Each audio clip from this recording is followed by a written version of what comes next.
my name is Adam. As the end of University Star League Season 3 is approaching fast, I would like to welcome you to the final CouchCast of the season. A special welcome to all our first-time viewers. For StarCraft, most impressive in competitive so far is Winter, our Season 2 winner, and Lunar, Season 2 semi-finalist. Both Zerg players have played impressive games throughout the tournament. Maybe this season they will have the chance to face each other during the playoffs. In the casual tournament, one player in each division have yet to lose a single map. Terran player Beowulf in Gamma, Zerg player Rangsapan in Beta, and Terran player Fjortis in Alpha. Will they remain undefeated and reach the finals? A friendly reminder to all players, do not forget that the deadline to play all bracket matches is the 25th of April.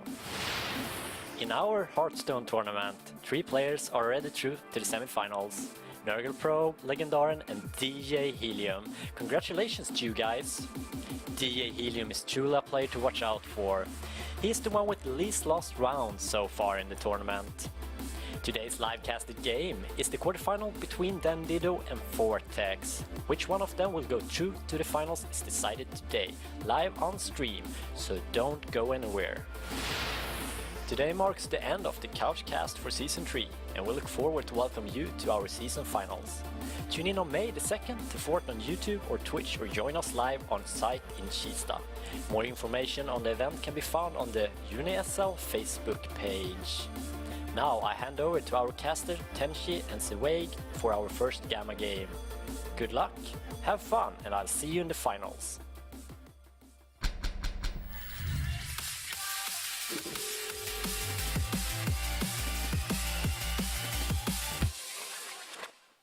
Welcome, ladies and gentlemen, to the University Star League Season 3 CouchCast number 4. I am Zeweig, and here with me is Mr. Tenshi himself, and we're going to take you through 7 of the highlighted games from previous weeks, whereof 4 will be from the more casual side and 3 from the competitive one.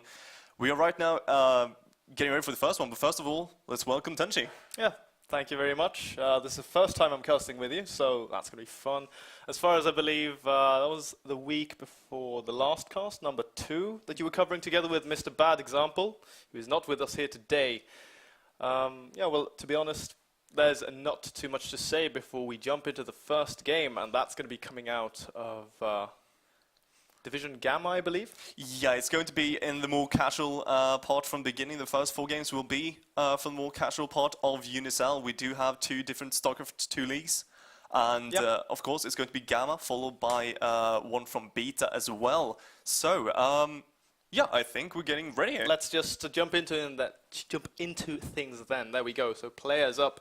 Deffer here, Dennis Bagstevold goes to Södertörn's Högskola. He is a friend of mine, very pleasant guy, so I wish the best of luck to him. I think I'm rooting for him a little bit. Ooh, not gonna lie. Biased too. Yeah, I'm a little biased. That's perfect. That's how it's supposed to be. And of course, his opponent's coming up here. It's going to be Kassafe. His name is Daniel Goncalves, and he goes to Sveriges Lantbruksuniversitet. He's right now a Terran, and he comes from Uppsala. Yeah, both very pleasant cities, but as we all know, there can only be one victor in this series, so here we go. Starting up here as the color red, on Frost, top right corner, he is none other than Deffer. Yes, and his opponent, spawn bomb right here on Frost as the purple Terran, it's going to be Kassafe. He needs to take care with how safe he is. Oh, the pun started early on. That's a terrible pun. That's fine. We're used to that kind of stuff. Yeah, well, so, what do you think we're going to be seeing? It's a fairly big map, and you can spawn cross on this, so depending on who scouts who first, like if they're lucky with a scout, I think that's going to determine a little bit what sort of builds we'll be seeing coming into the mid-game. But, as we know, it's a little lower tier, so timings and stuff like that are generally not as figured out yet. I completely agree. I would actually assume a bit longer game here, to be honest, since, as you said, timings usually aren't exactly on point, which makes it a bit easy to defend. Yeah, hopefully we do see a longer game here. We'll see though, because it is Frost, it's a TVT, we can see just about anything. And already we do have the first refinery coming down from Defer. Well, CouchSafe is going for gasless so far. What do you think about that? Yeah, well, I mean, the fact of going gasless at this point, I mean, he could throw down a 13 gas. He'll just be slightly behind naturally, because, I mean, 13 to 12 makes a lot of sense. But with this earlier gas here coming out of Defer, he can definitely put on some sort of pressure. I mean, that was a 12 gas, and he could additionally go down for a second Rax, but no, we see the depot first, so we can just rule out any sort of 2-Rax Reaper coming out of him.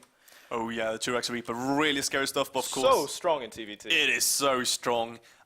We do see it so much, even in pro levels right now. You know, I remember back in Wings of Liberty when we used to see that 5-Rax Reaper kind of stuff. It was wonderful. Wasn't that like TLO? No, that was like MMA as well. Everyone did it. Didn't Show do like some weird Reaper build? God, because I remember people just like hyping him. Oh yeah, absolutely. I don't think I saw any of those games myself. Yeah. By the way, we have the scouting patterns already mapped out here. So CouchSafe went for bottom left, and he's going to go cross right now, while Defer's scout is heading in the right direction right away. Yeah, it's kind of nice actually scouting your opponent first and your opponent scouting you last. It does give you that small advantage you do like. Defer right now will actually go into the base. He will probably lose his SCV, but yeah, he will scout the does see the gas. Yeah, that's the Yes. biggest tell there. I thought actually those Marines were going to be able to zone him out, but no, that was not the case. Now we have a second Rax coming in here, by the way, for Defer, so we'll see what he decides to do with that. And an earlier factory coming out here from CouchSafe, so he's going to be finding himself at a slight tech advantage, but he needs to be careful here because, I mean, now Defer knows what's up. He knows there's a bunch of Marines out, and he's already working on his second Reaper. Could he actually be going for a delayed 2-Rax Reaper build?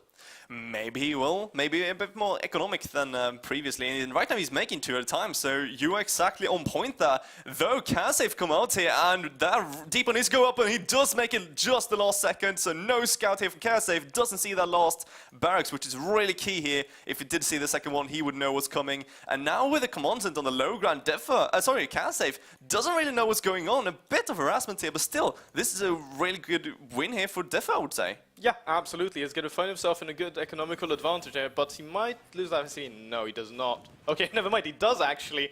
That was really cute there from both of these guys. And now he's got a decent Reaper force here, a total of 4, and we do have, in fact, got Mech coming out from CouchSafe on a single base.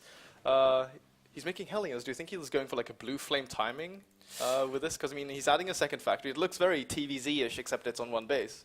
Yeah, I'm not really sure, though. It'd be very, very hard. I'm more concerned right now, though, for CouchSafe's health, because he doesn't take care, and he's not safe whatsoever right now. He doesn't really live up to his name, I have to say. No, absolutely not. Yeah, I mean, right now he does have those Reapers right outside his base. Defer just waiting for, I think, a few more Reapers. Well, otherwise he's not really paying attention. Okay, there's a blue flame, by the way. So it's actually going to be blue flame aliens. Here we have 4 of these Reapers coming into the mineral line now of CouchSafe. Marines springing up into action, and here we go.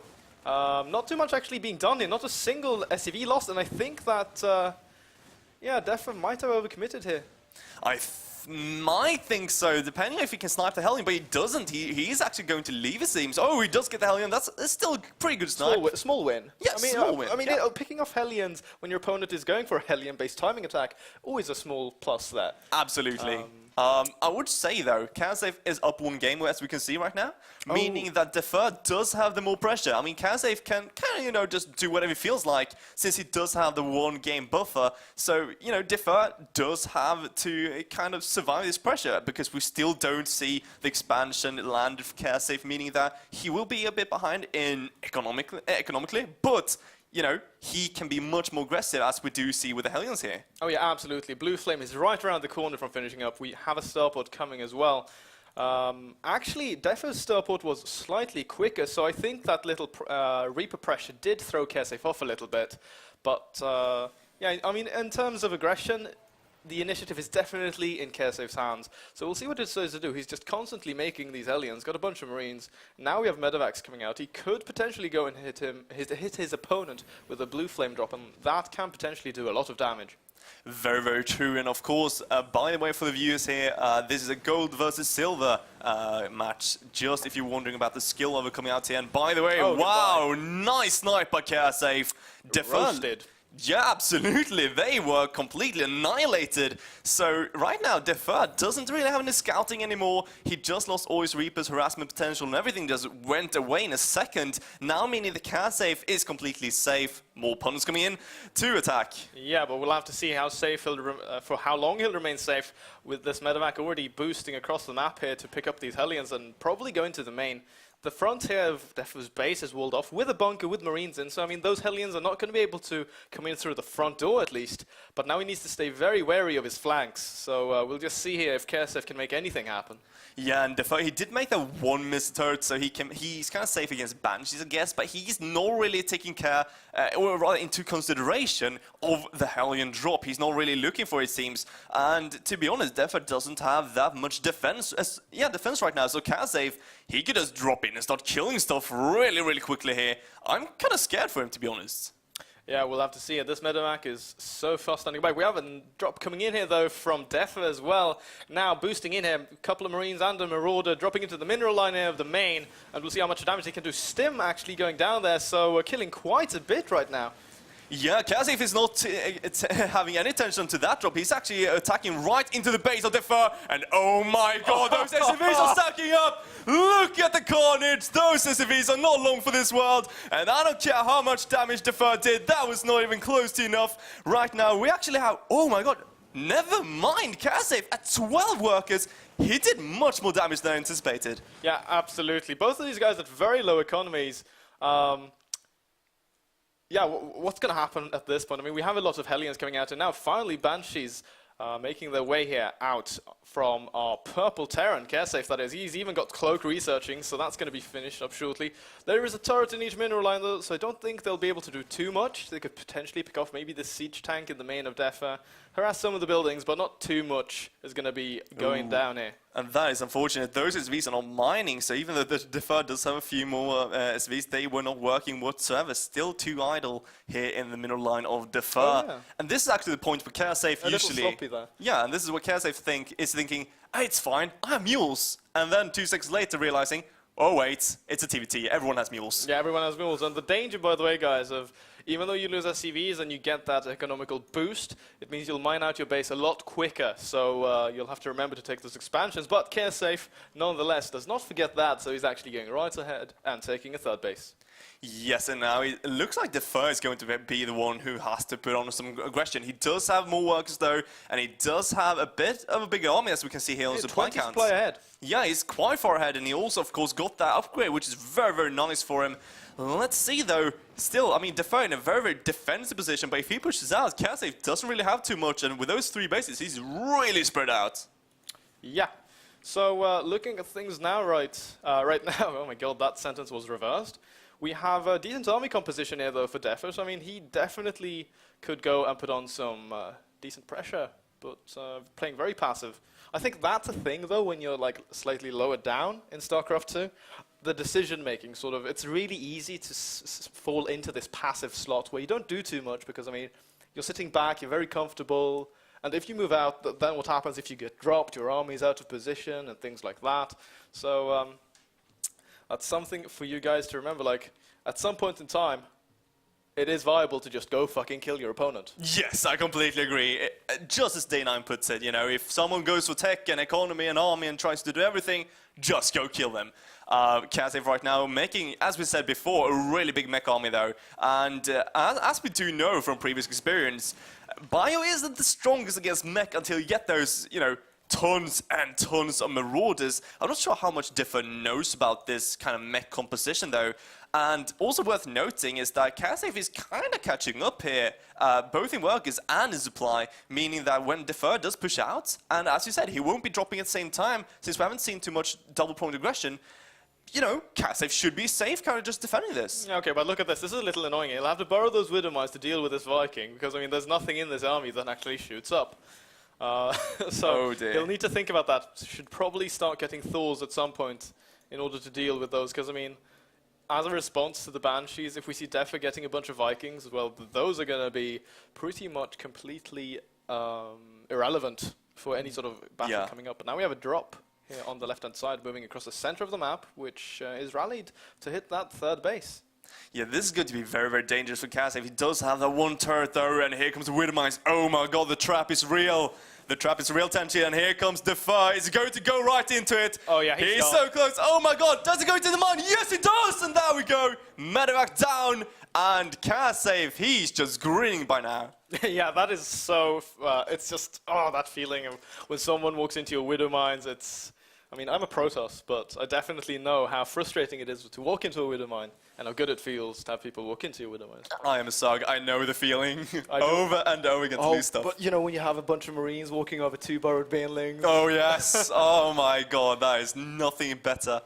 By now, by the way, Defer looking to get his 3rd base much later than Kaz. Yeah, I think it's like 3 or 4 minutes later.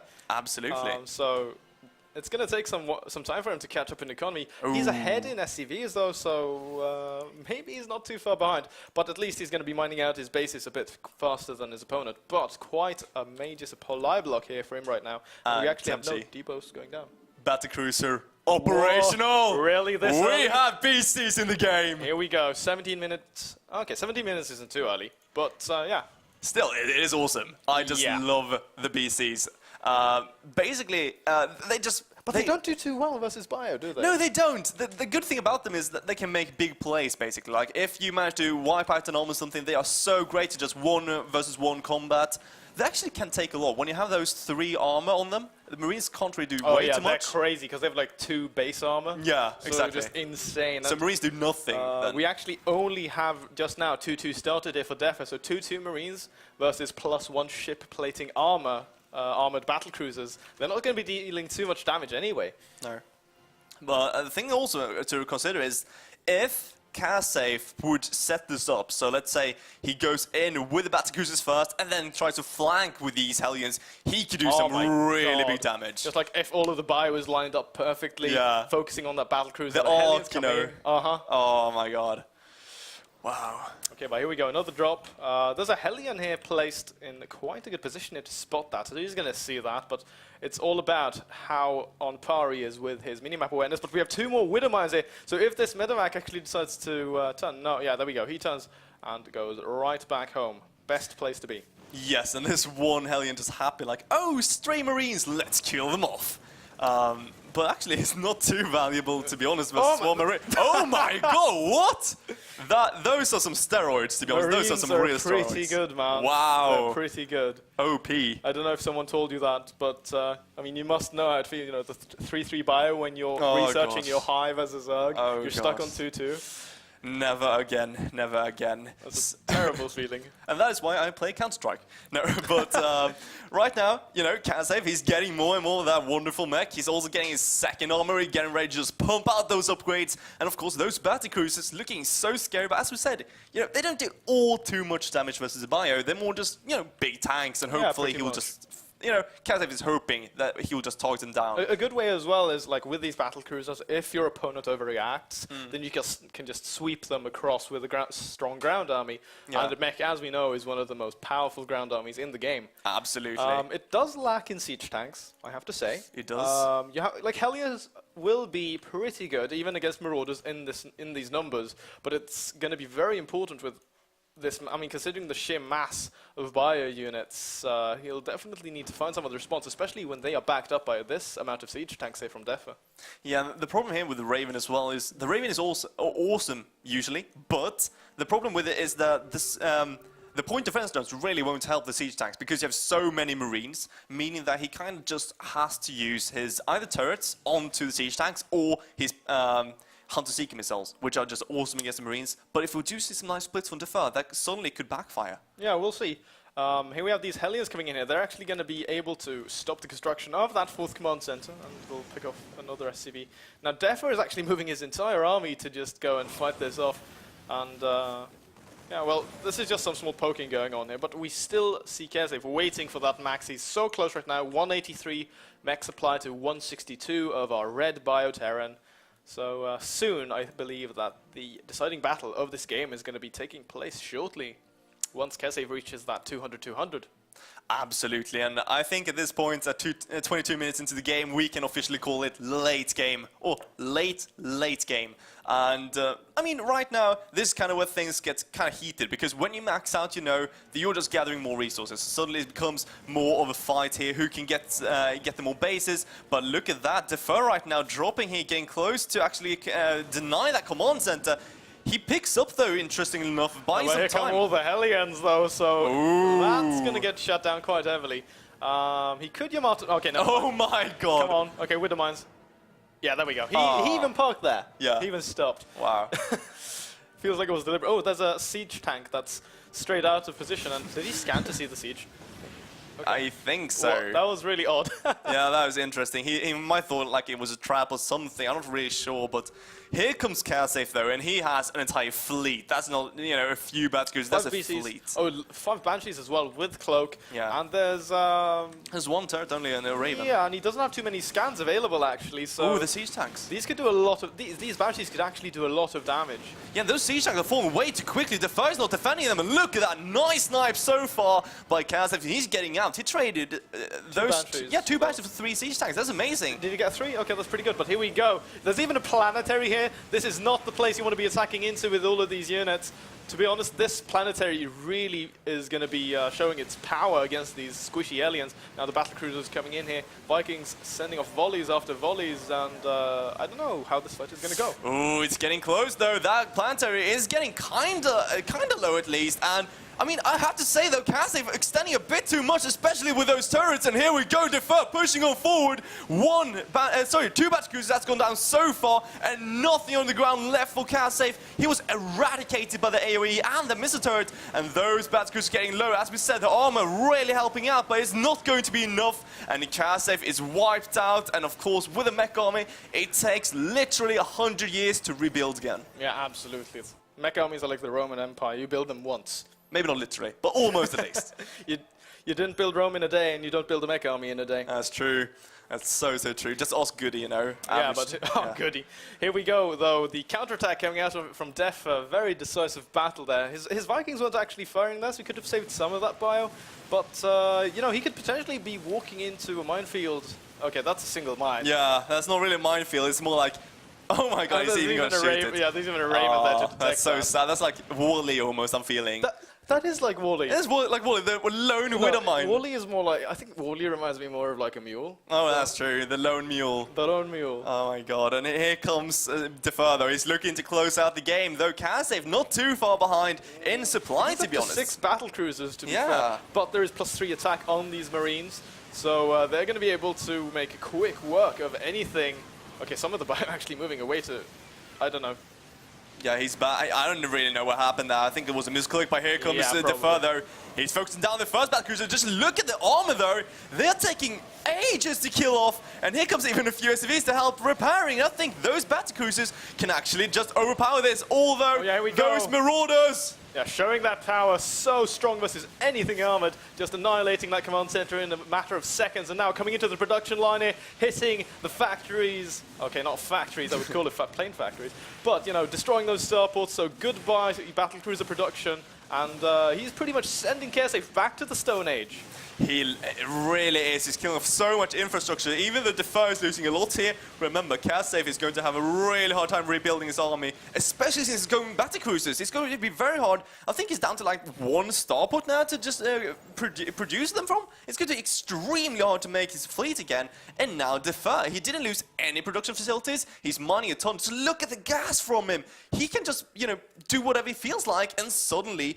You know, well, CouchCast will try to rebuild his infrastructure, just hold on. Defer can take another base if he wants to. He's setting up his 4th right now, and he can just mass up once again. Yeah, absolutely. That's one of the nice things with Bio, that you can really remax quickly if your macro is on point, you have a lot of production facilities. He's actually down on only 5 barracks, which at this point is very low. But, I mean, he's still macroing up slowly and steadily. And his opponent, he can only make a single BC at a time. And he's got these 2 factories that can make Hellions, but they've sort of fallen out at this point in time. I mean, considering the fact that this army is well upgraded, and it's just so much bigger. Yeah, absolutely. I have to say, though, Defer, he was kind of on point here. He did see those Widow Mines incoming. He did put all his workers away. He does have 6 idle right now, though, in the main boats, which is kind of unfortunate. But, of course, Casafe has, like, 20 or something idle right now, just below his bat crew. He's doing nothing, really. Oh, yeah. He's going to lose a lot of money from that. But there are actually only 4 patches in this natural expansion. He needs to get this 4th CC operational. He's now adding additional production facilities at home. But meanwhile, we have these Banshees actually that evaded my attention. But they're going to get wiped out.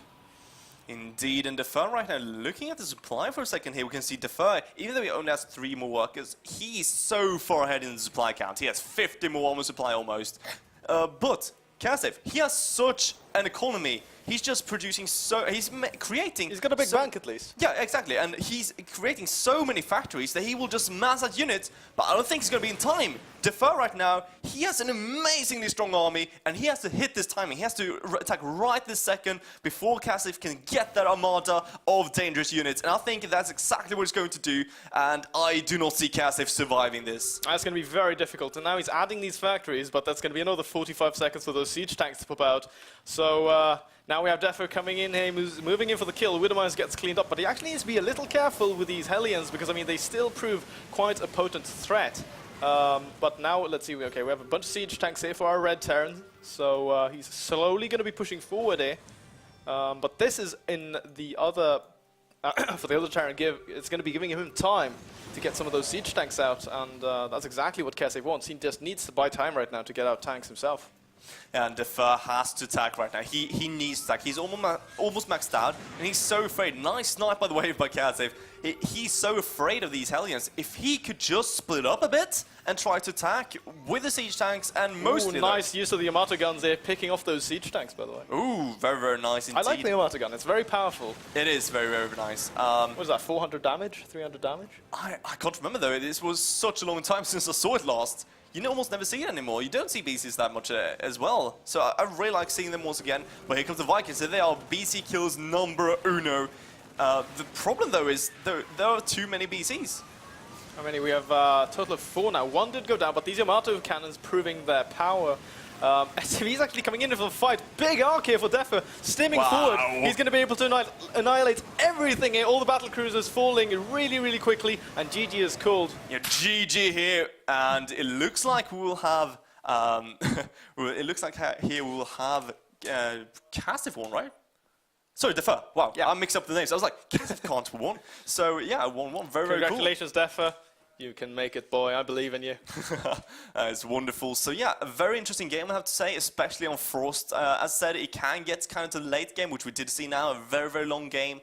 I have to say, though, I'm a bit critical to going kind of mech style without all those siege tanks. That's the main strength. Like the strength, you need that staple unit in order to be able to lock down ground versus your opponent. Like when you're playing versus a bio player, they have the mobility and you want to control space using siege tanks. Yes. If you don't, it's really difficult because they can just outmaneuver you using those medevacs.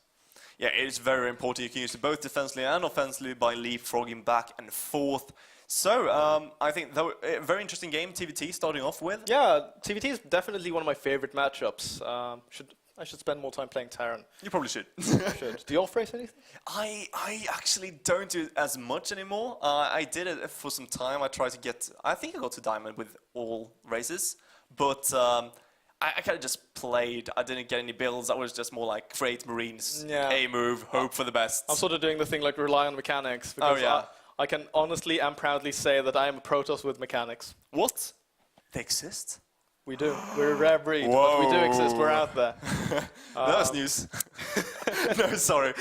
some folks here pros, but yeah, I mean, very interesting games. Of course, that wasn't the highest of skills, but I had to say, still, they did deliver. They did deliver. Yeah, they did absolutely deliver, and also, of course, some pretty decent decision making. you know, when you could see Defer getting his maxed out army, he really made sure he could attack with it. Before his opponent could max out, he saw his opponent having a very small army, and making sure that he attacked first with the Vikings instead of just running in with a big clump of Marines. It's very common to see, like in lower leagues, that people just take their entire army and just move them in one direction into Siege Tank Fire, Banelings, whatever. Yeah. But we did not see that there. No, so, one direction is never bad. Good. Never good. More pokes come out. Yeah, right. But ladies and gentlemen, we have additional games coming in. So let's just jump to it then. The players of this second game that we're going to be covering, Flair. Magnus Eriksson goes to Uppsala University. He plays Zerg, and he comes from the city of Sundbyberg. Interesting. And his opponent, though, coming up here on the screen, it's going to be, oh my god, Hyllevask. That is a handsome hat. That is one handsome dude, I would say, even. Very handsome. Very handsome. I like indeed. the hat especially. Yeah, and the bow tie. Yeah, I love the bow tie. Really nice there. Everything just goes together. So, his name is Johan Öhman, and that was kind of it we got to see. But let's introduce our players. Spoiler bomb right here on the Altim Stronghold. Sorry, it's going to be Hyllevask. Yes, sir, and his opponent, wearing the blue shorts today, he is none other than Flair, the opposing Zerg in this matchup. I was like, is it Daedalus Point? No, it's not Daedalus Point. Daedalus Point is the one that had the huge ramp. Oh, the huge ramp, yes. Because Protoss couldn't take a natural expansion. And it's still very hard to take. It's really difficult. Yeah. And like the new map pool, some of those maps are just such a pain. You know, all the Zergs have just been 2-base all-inning me on some of the new maps because they're like, fuck a third base. Oh, wow. That's BM. That is very bad manners. But I have to say, though, this is going to be a gold versus gold. ZVZ, the best matchup in the world, obviously. Oh, yeah, you're a Zerg. Yes. So we're going to be relying on your insight into the matchup. So expect a lot of questions coming out of me here. Absolutely. That is completely fine. Thank you very much. We're not going to see an early pool. It looks like we're going to see a 15 hatch from both the players. Very, very I mean, that makes sense on a big map like this. Absolutely. Something, though, we have to look out for, because I've seen this on ladder in Master League, and this is something I keep getting shocked over. You see people going 2 hatch before pool in CVC. And up to 3 hatch? Yes, in Master League even. So if we see this again, I mean, the thing is, if you don't scout it, it's extremely strong, of course. But if you do scout it, it is very, very, very hard to hold on. I mean, you can scout it going macro and just say, okay, I'm going to kill you now, get a gas, and kill him because he can't have anything. Yeah. So I don't think we'll have anything that, you know, like that thought out at this point, because both of these guys are doing something very standard here, following the 15 hatch builds. Just grabbing their pools and probably a gas, right? Yes. There are 2 styles we can do here. Actually, the gas is kind of late from both the players. There are 2 styles right now. You can either get the gas. This is going to be a delayed gas, which is kind of an eco opening in that case.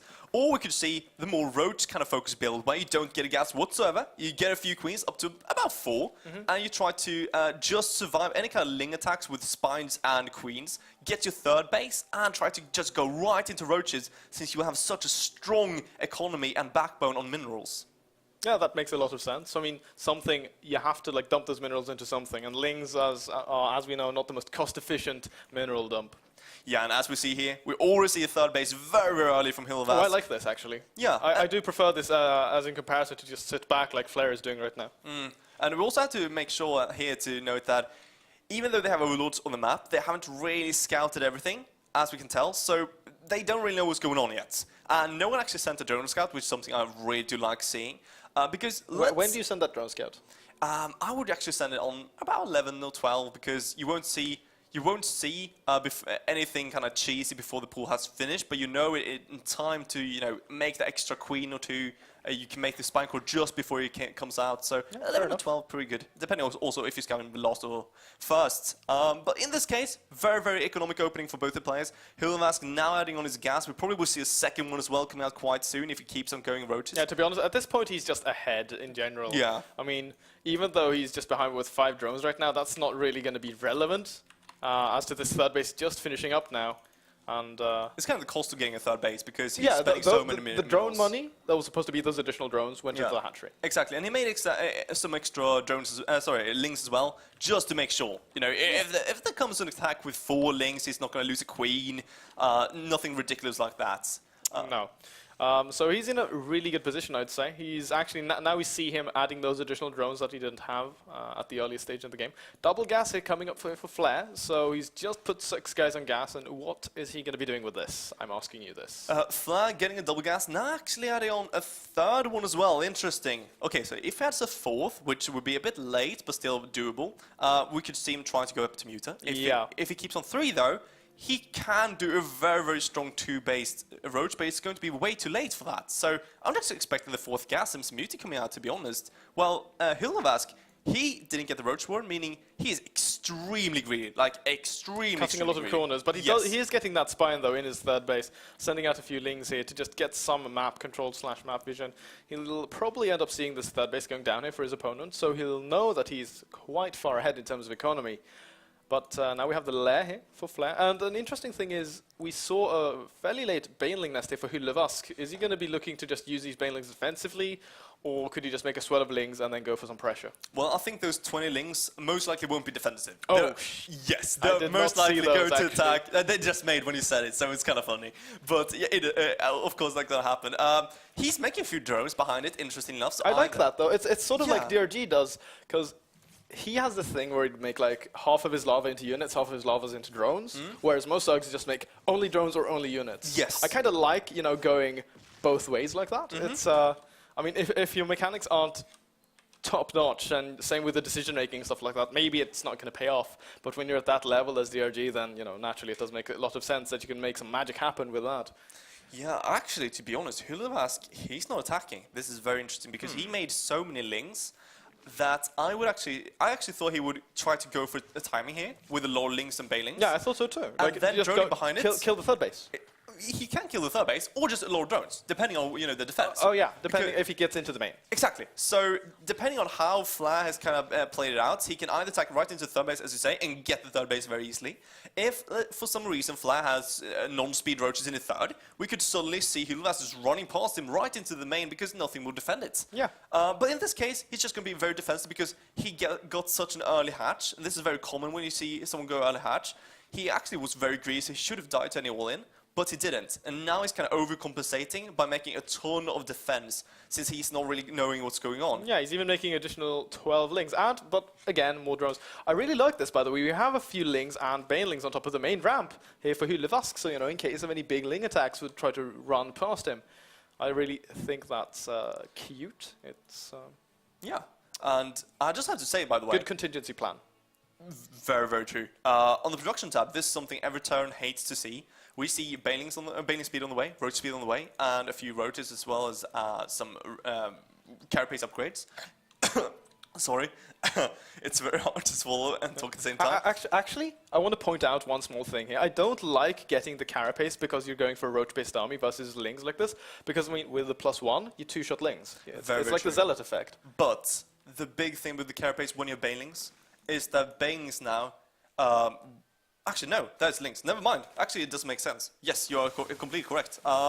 I guess if his opponent were to get +1 links, it's very, very strong. Oh yeah, absolutely. Versus like non-upgraded roaches, if they get surface area, that is. Yeah. But I mean, on a map like this, it's quite easy to get surface area. It is. Hylevask, by the way, he's been very, very greedy this entire game. But this is really going to pay off because in a usual game you should have seen those roaches push out. But in this case we see Spy finishing up before the roaches push, meaning that we should see just about like 15 or something users coming out. There we go, 13 so far. Yeah, very close. Yeah, very, very close indeed. I think it's actually a question of him getting supply blocked. Oh no, never mind. He actually had a bunch of overlords. He didn't have the minerals. I'm going to blame that. Ah, yeah, that makes sense. Yes. But here comes the roaches though, and they're just going to be in time. Those mutas will be the saving grace of Hylevask. The problem for Flare though is how he's going to get out, because he's not... those roaches aren't the quickest of units, and with 30 mutas chasing them, he can lose most of his army here. Yeah, he does have glider reconstitution for them, so now when they're on creep, they're going to be able to maneuver into good position if they get into the mineral line, but none of that, and the mutas and lings are just going to be able to clean this up. But actually, everything on the ground dies here for Hylevask, so these roaches could potentially kill a bunch of drones, but instead they decide to go on a long death march home. Yes, the problem here with the roaches is that they kind of... are very strong as long as you have a very low muta count, because you can kill off the base, you can kill off a lot of stuff before you die. Yeah. But the problem here is that there are way too many mutas, and those roaches, even though they have carapace, which was a good choice in this case, because now they won't die as quickly. And the bounce attack from yeah. the Mutalisk's glavies things. Also pointing out, I was pointing out, by the way, we have 12 Spore Crawlers on the way, so Flair is not going to lose anything to mutas. He's going to survive. Yeah, then he's going to die to Lings instead. Yes, that would be the most ironic ending ever. Yeah, but here we go, 1-1 finally being researched here for Levask, and he's going to be coming into the main here, and he'll be greeted with acidic death, but not before he does pick off this Roach Warren, and these Lings are sitting back as well. That's going to be really annoying here for Flair. That is so sad. That's probably the most important building in the composition of Flair, and he forgot to place a Spore Crawler next to it. What composition? Roaches. And more roaches. There aren't going to be any more of those. No. He's getting a Spire of his own right now, and 11 more Mutalisks in production here for Hylvask. Mutalisks are this kind of unit that they very easily snowball. You know, like, it gets out of control, and then, such a pain.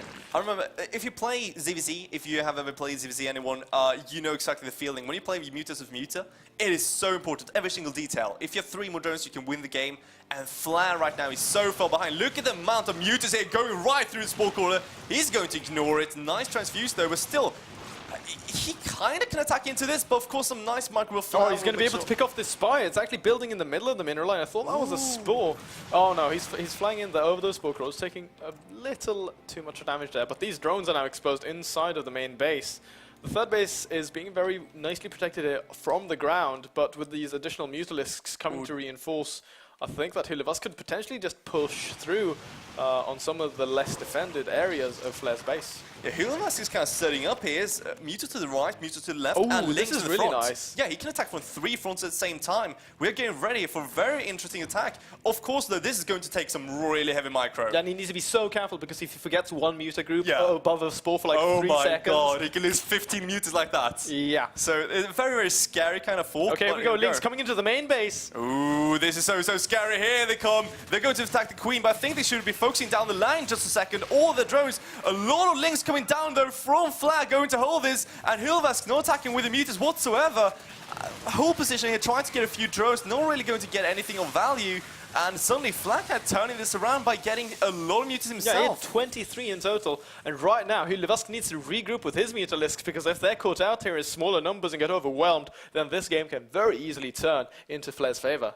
Absolutely. What are Mutas counts right now? That is very important. Take a look. Oh, this is getting close, actually. And oh my god, Hylvask is overextending with one of the Muta groups. As we talked about, he's not paying attention, and he's going to lose a lot of Mutas. It was 30. It went down to 24 before he made new ones. This is very, very scary. And of course, since he's split up, he really can't defend against Mutas on Flair anymore. He had the opportunity to do damage. He kind of made a mistake, and suddenly he has to pay a ton for it. Yeah, absolutely. Now we have a big swell of Lings making their way across the map. These Banelings have started morphing, so they're not going to be finishing up in time before this fourth base gets swamped. Okay, never mind, actually, I think they'll be able to finish, because Flair is pulling back a little bit. But right now the Mutalisk counts are very even, 27 to 28, with 28 going to Hylvask, so either one Mutalisk advantage. But that's going to be it, and here we go. Actually, some really good shots coming out here from Flair's Mutalisks, so now he's taken a Mutalisk lead. And this is so sad for Hylvask. He needs those Banelings to kill off the Lings. The ground support is very important in Muta vs Muta. And it looks like Hylvask is going to take the engagement. He does have a few more Muta thinkers, but from the left comes Flair with a few more. He uses the Lings and Roaches underneath. Though he doesn't want to take the engagement. He's actually just running past this Mutalisk with his ground army, which is, of course, naturally the smartest things to do. But right now, I actually think that Flair is going to be winning the battle in the sky. And that is enough. That is enough. This should be GG, I think. Yeah. He just lost every Muta, and he's taking damage in his third. I don't know how he could survive this. He's trying to make a few more Corruptors, but it's just not There are going no to be Spore enough. Crawlers as well for Hylvask. He wasn't ready for such a big Mutalisk play coming out of his opponent. No, and he does have the minerals. I mean, he's almost closing up to 6k minerals. It's not like he doesn't have that. He has 75 workers. It's not like he didn't have the workers to sacrifice. It's just that he wasn't prepared for this. No, he does now have a fourth base. He does have a fourth base, though. It actually was built quite a while ago, but now it's finally getting operational. So if he goes up to 8 gas, then he'll be able to maybe swing back if his opponent gives him enough time. Very, very true. Flair's 4th base is a bit later, so as you say, he could even try to add the 5th base to be a bit sneaky, even a proxy base if he wanted to. And right now, though, Flair is getting very scary. He doesn't have even close to the same amount of drones, but he has such a humongous army, and look at those banelings.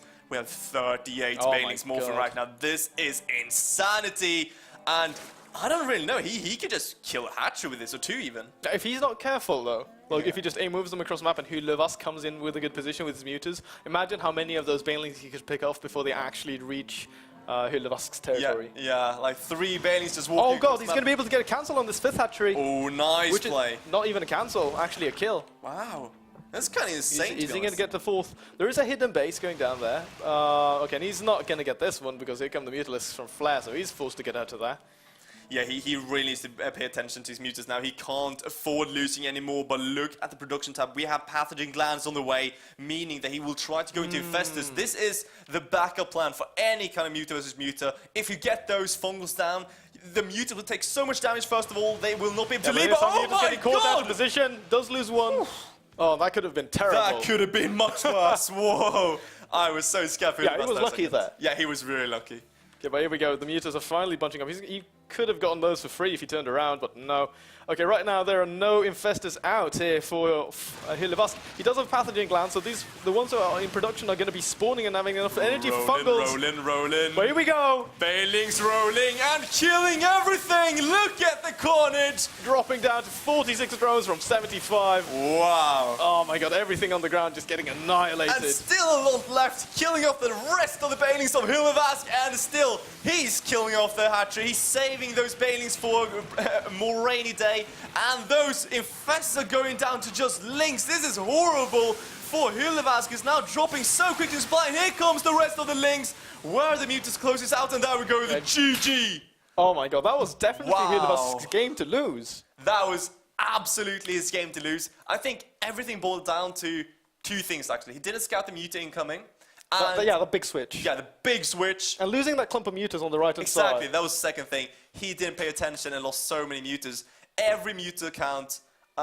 Maybe the third thing would be he lost his ground army. And what's so interesting, we have muta versus muta. The shots bounce. You have 2 bounces off the initial it's 2. hit. You have 2 bounces. How much damage do they do? Because the muta has like 9 base damage. Oh, I think they do 1 less per bounce. That's a lot. It's a lot of damage. That's actually a lot. That's why Carapace is the most important first upgrade for mutas. And the thing is, if you have units underneath though, there is a chance those bounces will go down instead. Oh, yeah. So if you have, let's say, 16 mutas versus 18, but you have 40 links on the ground, you're going to win easily. Meaning that in this case, he put all his banes into the roaches, having no more ground on him after that, since his opponent just crushed through in the ground department, meaning that he now can take a very big lead in the muta versus muta fight. Very, very solid here, I would have to say. Absolutely. That was, so far, I think, the best game. Absolutely. With like... of 2 games. Yeah, it's like 50-50. Was it the best or not? Quite back and forth. Yes. Very back and forth. I love it. It wasn't as turtle-ish as well as the first one. No, absolutely not. But, ladies and gentlemen, we have more coming up. So let's get our players on screen. And here we have Martin Andersson goes to Stockholm's University. Scissors, such a handsome man with a beautiful background. I have to say, scissors and that hair really fits together. It does, doesn't it? It really does. He does not need a set of scissors. He does not need a set of scissors. That's very, very true. He just needs a bit of wax, just fix the hair, and he's done for the day. Yes. And of course, his opponent coming out here, it's going to be Tevet. His name is Mikael. He actually wants you to say Tevet. Tevet. Interesting. Because I always said Tevet. Really? And everyone would poke me about it. Poke. And of course, his name is Mikael Peterson. He goes to the Linköping University. He's a Zerg, and of course, he's from Linköping. And he likes beer, apparently. He loves beer, looks like. Yeah, beer isn't too shabby, is it? But here we go. So, spawning as the Terran race. Map is Jansson. Game number 3 of today's University Star League CouchCast. He is the color blue. And as we say in Sweden, rätt in I kaklet. Rätt in I kaklet. He is the Terran. Yes. And his opponent in the bottom left here in Jansson, playing for the win SC2. It's the red Zerg player, Tevet. Damn right. So basically, Tevet is TVT, Terran vs. Terran, Yeah, I would assume. like back in the day, you know. Yeah. GOM TVT. Yes. So this is, of course, from the group play Alpha, the Alpha group of the more casual league in the UniSL. And It's called the casual divisions. casual divisions. Yes. I'm sorry. Casual and competitive. Yes. So of course they are not competing for real. No. Just so you guys are aware, like all of you guys in the casual divisions, you actually don't win anything. No, I'm joking. You win lots of goodies from our sponsors. Yeah, it is very, very nice, of course. I really do like that you have this below diamond kind of division. Yeah, well, Very nice. it's like, you know, you want to give everyone a shot at things. Yeah, a fair chance. I mean, all the attention around esports is like in all the major events, IEM, DreamHack, and stuff like that. And you know, there you always have the highest end players, which means that it's so hard to break in. You know, sort of get anywhere. Yeah. So, to feel like you're winning at anything for real. It is very hard. You have some competitions like Go for SC2 and those semi-pro. Yeah, but like in Go for SC2, you still have like players like Alicia doing nothing this I mean, Saturday. we had Jadon coming in Yeah. European. You're like, oh, I am Gold League. I'm gonna play Jadon. That's gonna be fun. What's his name? There was. Tefl, No, it's a Korean. MC. He's pretty famous. No, I don't think he's. I'm trying to think of who it was. Arthur. I don't know. Could have been Arthur or maybe Alicia, but like some like code A level Protoss who'd like win every single Go for SC2. Oh yeah. Like on Go for SC2 Europe. Yeah, I remember exactly. like going in and watching like should I sign up, and then I saw him like having won the past 12 in a row. So that sort of made me feel demotivated from competing. Oh, that is a sad fact. But this is going to be a gold versus diamond. Oh, interesting. Very interesting. So a gold versus diamond coming out here. Not really sure who's diamond and who's the gold. No, I didn't actually pay attention. This Overlord might die unless he makes it to the high ground to 32 HP. Come on, you can do it! Yes! Oh, that's so close. That's Wait. a win. Where's the scan? No, yeah, it doesn't work. He'll have to waste a scan. He has to waste the scan. Or if he's like super insane sick, like he goes mech and he lifts his barracks. Or if he's super sick, maybe he could get away with mine, shoot his own SCV so he blows up in the air, and as he's in the air, he gets vision and just finish off the Overlord. Oh my god, that'd be insane. And then realizing the Overlord just regained health, so he can't kill it in one blow and has to sacrifice most of his now. It would be fun though. Yeah. But I have to say, TVT here, just gonna call him that, he has been playing very standardly here, coming out, no gas whatsoever yet, so gasless, kind of life-esque style that we see, very, very basic ZVT, meaning that... Oh look, he's lifting the racks. He's actually lifting the racks. So you were right, Tenshi. Seems like was. I think that's just luck. No, you're the guru of come on. TVT. No, dude, I'm a Protoss. I don't know anything. And this is so sad. Everything I know about the game, I learned in the big book of Protoss bullshit. Oh, and 2 health. Oh my god. No, you need to foot. Yes, there we go. He does get the Overlord eventually. Sid says he is happy. He doesn't care for that Marine. That Marine was good focus. disposable. He was. He Yes. put 50 minerals for 100 minerals. He died for a good cause, though. He did die for a good cause. He was cost efficient. Yes. If I die, like if someone stabs me, I'll have to think about how cost efficient was I in life. Was it worth it? Think the way over Tosis. How cost efficient were you? But we do see now double gas coming down, very, very standard so far by our side player. Zizito coming out with those Hellions. And I'd say so far, very, very by the book TVZ we see. Yeah, so far, absolutely. But one little deviation though, okay, never mind, getting Banshees is not that odd. So, Hellion Banshee can potentially become a very powerful all-in. It can be two things, really. It can be Hellion, actually 3 things. Hellion Banshee all the way. It can be Hellion Banshee into Bio, and Hellion Banshee into Mech. Depending on what we see. We have to see if we do see a second factory, a second barracks, or just a massive amount of units. Yeah, we'll have to, absolutely. Now we have Banshees and Cloak coming out here, additional Hellions being added in. No additional production facilities being added on. I mean, he could even go in for a third base, drop a third CC.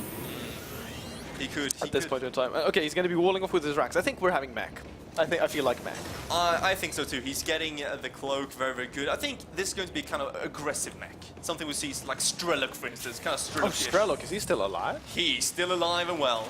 Well, maybe not well. He hasn't been doing that well. I haven't seen him for ages, but here we go. Yeah, second factory coming right down. As ordered, and Tivity right now is breaking down these rocks to take a third base. He's got a decent creep thread going on right now with these 2 queens, a bunch of lings, Baneling Nest finally being added on, and look, he's actually not mining gas in his main, so That's Yeah. waste of a drone so far. He has to block this off though. If those Hellions get in, that would be so horrible for him. He does get those queens in position, but that's a lot of damage coming for Zissens. He's focusing, firing that nice transfuse there, keeping those queens alive, and if these lings connect with these Hellions as well, they'll be able to clean this up, but no, one queen does fall. Oh shit, he's actually cloaked that Banshee. Yeah, and the thing, there's no detection. There's no detection. There's no spore caller. There is no lag. He cannot make those overseers. This is so devastating. Even though he's not killing drones, he's killing so much of TVT's units that this means less drones will be able to be made. He sacrificed so much lava into lings that are now slow and doing nothing. And the Banshee lives! Barely gets away there with only 8 HP. And I mean, now his mineral lines are exposed, and he's lost so many queens, which means that, well, that means you have no injects. It's just going to slow down everything. Yeah, it really does. And the thing is also, he needs that queen in the front. He cannot leave it. If he leaves the front for a second, there could be 12 Hellions coming in. He doesn't know. He doesn't have the scouting yet. No, exactly. Like, what if he followed this up with like a crazy blue flame build or anything like that? Just like a big ground push. Yeah, that is one of the warnings you can do. Like, you just follow this up with blue flame, get a ton of Hellions, like we see right now. You know, we don't have blue flame. Okay, he's getting the tech lab. Is this going to be blue flame? If this is blue flame, I am going to lose it. That would be so hard for Sis to hold on to. He's getting the Spire though. As soon as the Spire is finished, he crushes this aggression. Oh But yeah, because there's nothing that shoots up. Exactly. The problem though is, it takes a long time. The Spire doesn't take 40 seconds, it takes just about 2 years to make. And, oh, he can take some really heavy damage. Yeah, here we go, but the lings are actually coming in and getting really good surround. Oh my god! Getting all of those Hellions caught up. Every single Hellion gets cleaned up. Good night. And TVT just regained map control. Yeah, and it keeps confusing me. I think TVT just chose this name to confuse casters because we're having a CVT with a guy named TVT. Too many T's. Too many T's. Oh god. But we do have carry pace on the They're way. even capitalized. Oh, just to make it worse. Yeah, Enduring Bay being added here into the wall for getting turrets. And now, we have quite a few factories in production. Three engineering bases. Why? This is new meta. Why would you wall off with an engineering bay when it does less health than a barracks? Because it cheaper. can't lift. Mind blown! It's like worse than a Rax in every sort of sense in terms of walling off. He maybe wants to get +1/+1 for bio when he's going mech, and get armor for his buildings at the same time. It's okay. White Ross strategy, next level meta. Fair enough. Yes. Third base being added here for Scissors right now, and the third is already operational for TVT. His creep spread is still looking fairly nice, but I mean, he did lose a lot of queens at that pressure coming out of his Terran opponent, so that has obviously hindered his creep spread. And then Macro Hatch coming down here in the main to connect the creep between the main and natural. I like that. Some very sad supply blocks we've seen here in a few games, and Scissors once again supply blocking. I'm a bit surprised. You know, when you go for this kind of total style, you're not allowed to go for those supply blocks. It's very dangerous to do so. But TVT is going to play this just as an ordinary bio game, because I don't actually think he realized his opponent's composition. He's getting Oh yeah, if you go like Mutaling yeah, he's gonna get crushed. versus Mech. You can't do that. No, the Terran just A moves you. Yeah, he does. Like, literally can, because he has Thors. They kill everything. Basically everything but Lings. Hellions. Hellions kills all the Lings. And Siege Tanks aren't bad either. No, like all the mech units are actually very good. Surprise, surprise, David Kim. They're maybe not as good versus Protoss, but And they're very immobile, that's the big thing. oh yeah, but I mean, Jansson isn't too big of a map, and Exactly. I mean, while you can set up some pretty good flank attacks, it's just very narrow in general.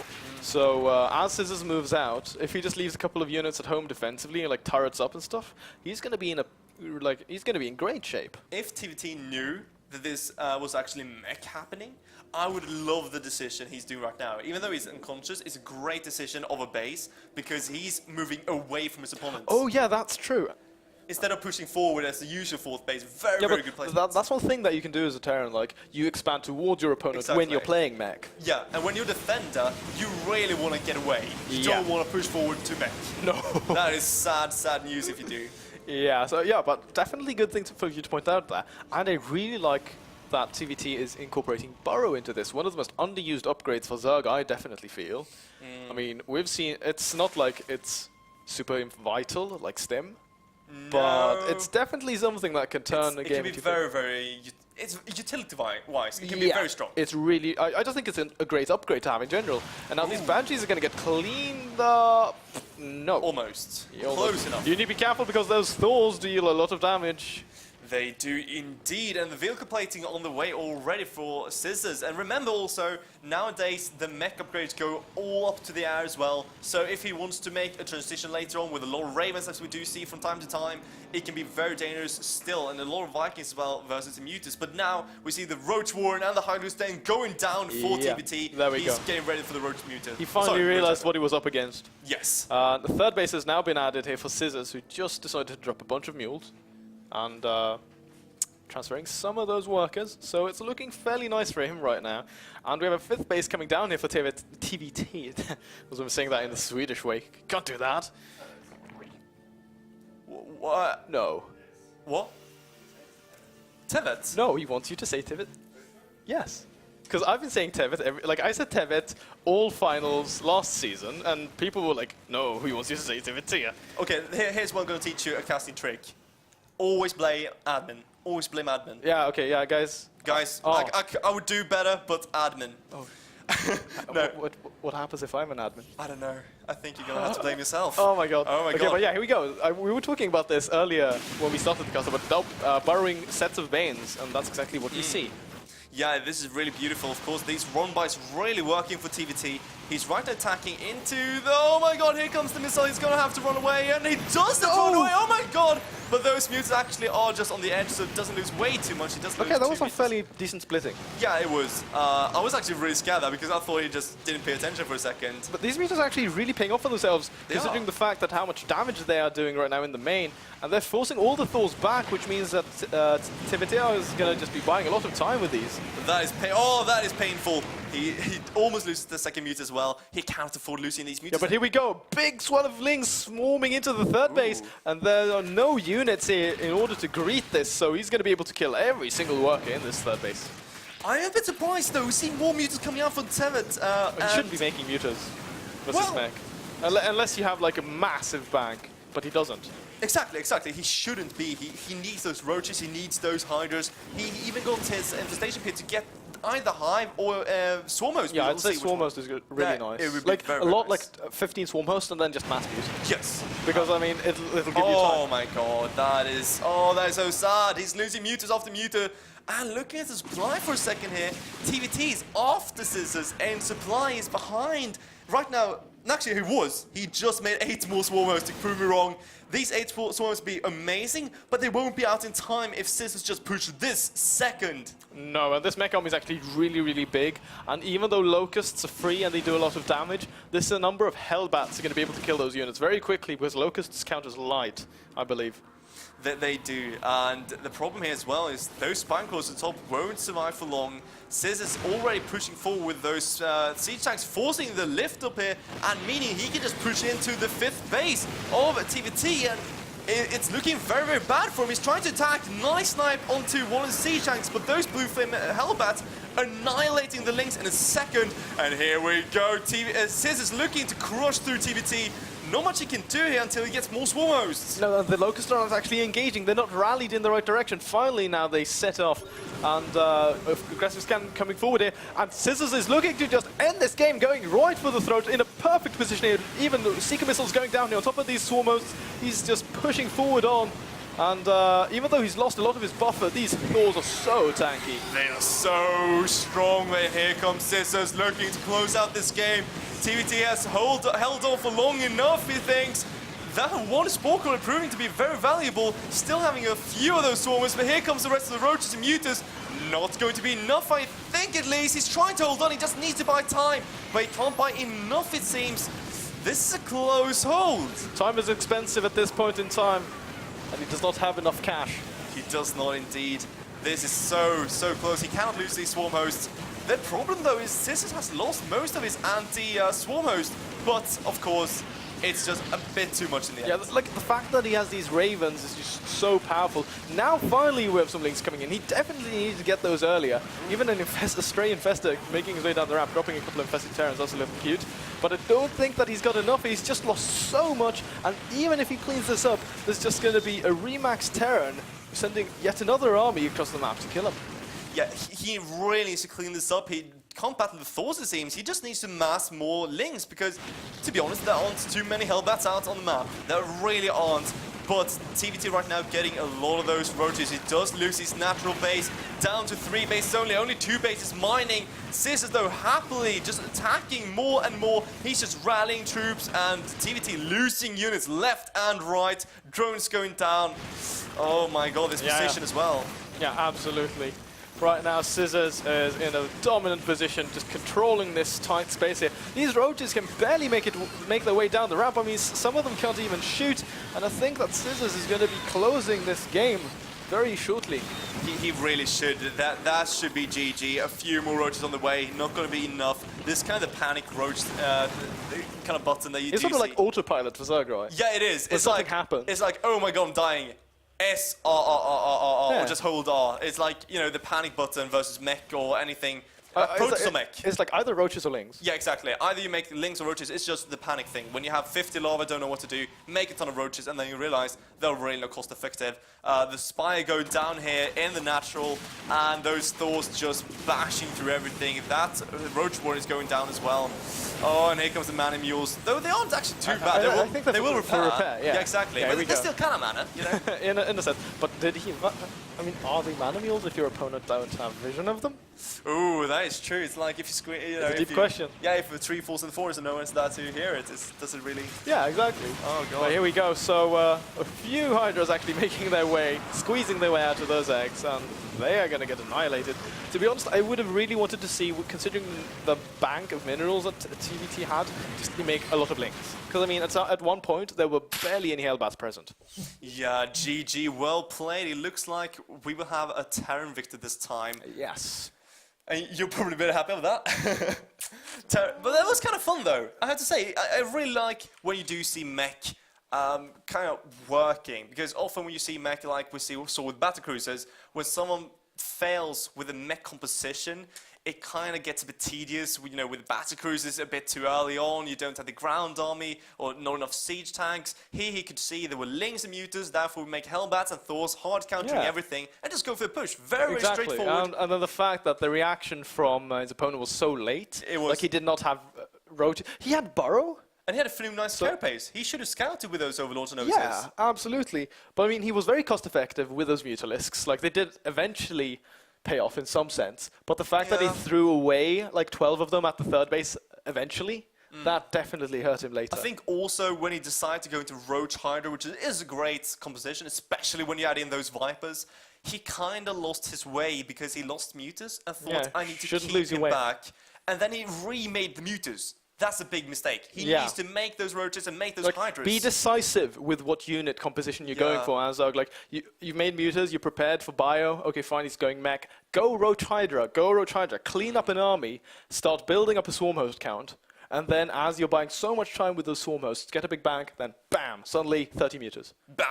That's exactly how it sounds. That's how mutas work, really. They're just a shock. They're a big shock for your opponent. Because if your opponent knows about it, doesn't matter the matchup. Yeah, you just lose. Yeah, they're horrible against mech if he knows about them and you don't switch into them. You have to do a big switch when you, like, for instance, if you kill all the Thors and he's like, oh my god, I have to make Hellbats and Siege Tanks, and you keep making Links and you see, oh, he doesn't have an NTR. Well, 20 mutas incoming. Yeah, exactly. That's how it is. Yeah, that's how you're supposed to use it. So a bit misuse here, I think. Yeah, but absolutely. Still a solid game, though. A very fairly solid. Game. Yeah, was entertaining nonetheless, but I'm going to be the one again to break our very interesting and fun conversation by saying that we have the last game coming out of the casual divisions. From Alpha this time as well. Yes, so JRZ, is he paying like his respects to JRC? I don't know, maybe. Formerly on Team Property. Jonas Rappu goes to Chalmers Tekniska Högskola from Gothenburg. I actually have a friend who went to Chalmers in Gothenburg. But he's the Zerg player of this matchup. Yes, and his opponent is going to be Judge. Once again, you might have seen him. I love that picture. That picture is amazing. That is one true nutballer. That's just like party hard. Yeah, that is one scary pros. Okay, his name was Jansson, and he's going to play pros in this ZVP. So let's introduce our players. Spawning at bottom Wait, right. do you want to switch things over because I'm the Protoss and you're the Zerg? All right. Okay. I'll start with the Protoss. Wearing the color red, the best race in this matchup on Heavy Rain. What all-in can he show us today? He is none other than a Judger. And to prove Tenshi completely wrong, spawning top left here, playing for JCL. In a second, there we go, is the blue side player JRZ. Not to be confused with J-Ray-Z, who's not currently playing. Oh, that's a really cute, decor. Smiling sun. That is a trap, though. That is like one of those monster movies where you see something really cute, like a teddy bear or a child or something. And then it turns into like a... Yeah, it's like this demon from another dimension or something. It like has chains and claws and hooks and everything. That's exactly how UniSL works. We have these cute little... If you ever watch StarCraft, you know, they're so cute. Yeah, cute little links. The Zerglings are just so cute. You think so. And then you meet them in real life, and you're like, oh my god! Like, I've actually sat down and thought about this.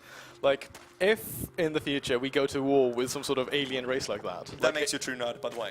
Congratulations. Does it? Yes, like, it does. did I actually sit down and think about this? Yes. You're officially now one of the nerds. Wonderful.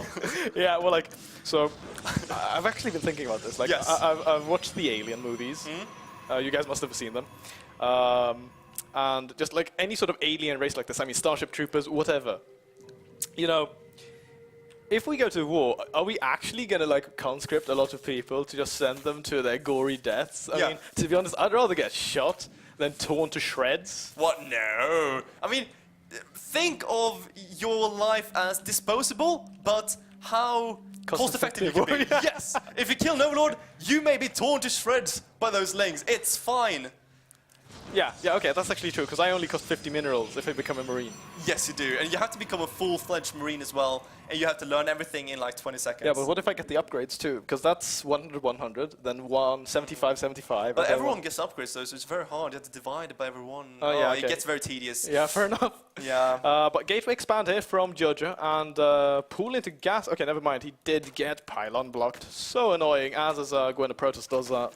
Do you remember back in Wings when they did not have the destructible rocks by the ramp and like Protoss would pylon block? Oh my god, the 3 pylon. Oh, it was like when pro players started losing in GSL to that, and you say, okay, every game I have to have this patrolling drone and hope he doesn't somehow still manage to do it. Oh, that was Did you see? Have you seen the game from Destiny doing like he gets pylon blocked on Shakura's plateau? I actually did that trick where you stack them up. Yeah, I've done it. Actually, so sick. That happens. So to explain to you guys before we get way too far into the game, we have a Forge, by the way, on the way to wall it off with. So that means that we should see a +1 coming out. Just a quick tip here. But yes, what we're talking about is when you block off all those pylons before we have those destructible debris, you could actually block off the entire ramp with pylons and even put cannons behind them. What you can do is actually gather your drones up and you can... Oh! Someone touched the B key. And we're back. Yeah. But yes, where I was going. Basically, if you gather up all your drones, or some of your drones, and stack them up, and then press go to minerals, they will stack up on one place, and then you can attack, and all of them attack at the same time. Kind of how you defend a 6-pool. Yeah, they all get surface area. Exactly. So all attack at the same time, and it can actually make you hold any kind of wall of aggressive play almost. Yeah, absolutely. Now, I think it's a little interesting, though, that Judge did decide to get that Forge in the main. I would personally, like, after Gateway Expo, if he wants to get the Forge, I would actually use it to wall off, because it's going to just, like, save me some time. This is generally, at this point in time, as a Protoss, when you're starting to secure your natural, this is a very scary time. Yeah, it is. It is. Like, if you haven't got any scouting information going down, like, if you don't know about the third base and stuff like that, when there is actually no complete wall, a big swallow links out of nowhere can just, bam, completely wreck you. And if you have to cancel that natural, then you're going to be in a world of trouble. And you know the worst feeling ever is when you scout with that one probe, and you see no third, and then get sniped just around the time he should get the third. So you don't know if he's going to expand or all in you. And you're like, oh, I'm expanding, but I'm really scared. So I'm going to wall off like 15 gateways and hope for the best. Yeah, they got like 3 cannons. And then he's like getting 4 bases instead and just macroing like a madman. Yeah, I've definitely been there. I know the pain. So that is something to look for. But of course, now we do see 4 gateways, and this is not all in. This is not a 4 gates. It technically is, but it's off 2 bases, so it's kind of fine. He's going to try to go aggressively with this. I am going to assume. Yes, with the +1 attack. With the +1, with the low salads. Yes, we've got a probe moving out across the map, so he's going to be dropping down the proxy pylon. Actually, one thing that I want to point out is that Protoss are very interesting in that sense of, even if you're just on 4 gateways, you can actually go all in. You can. It all comes down to how much you warp in. Exactly. Where do you commit your resources? You can actually just stop mining gas a bit and just, you know, keep warping in stuff. Yeah. You know, you take a few off gas, you can just warp in more zealots and just add a few sentries or stalkers and suddenly you just kill everything. And here we go. So 3 zealots warped in right now. +1 is just now finished, and he's going to have a total of 8, and there is no roach warren down. Okay, never mind. It was there. He needs to make roaches now. Yes. 2 in production, 2 are not going to cut it. Those roaches, though, are so valuable. All JRC needs to do... nice surround on 3 of those zealots, but he does move away with the lings, and that means that these zealots are going to be able to get right into his face, and if he targets down this hatchery, there's nothing that JRZ can do to stop that. JRC just needs to buy time. He's just buying time for those roaches. You can see back and forth, really well done so far, and here comes the surround. He's going to lose a lot of links. But look at the damage zealots do, but they're also weakened, so these roaches can actually pick them off very easily with some very simple kiting. 4 additional zealots being warped in here at that proxy. I think actually that Judge should not commit more to this attack, because now he's just going to be giving away free minerals.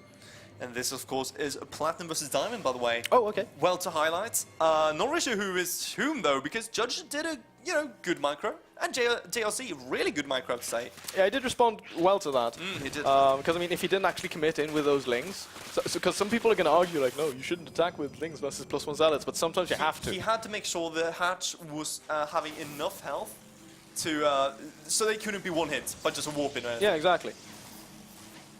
And the thing is also, of course, that right now, JRC is scouting everything in the base, and he says, what key building? The Twilight Council.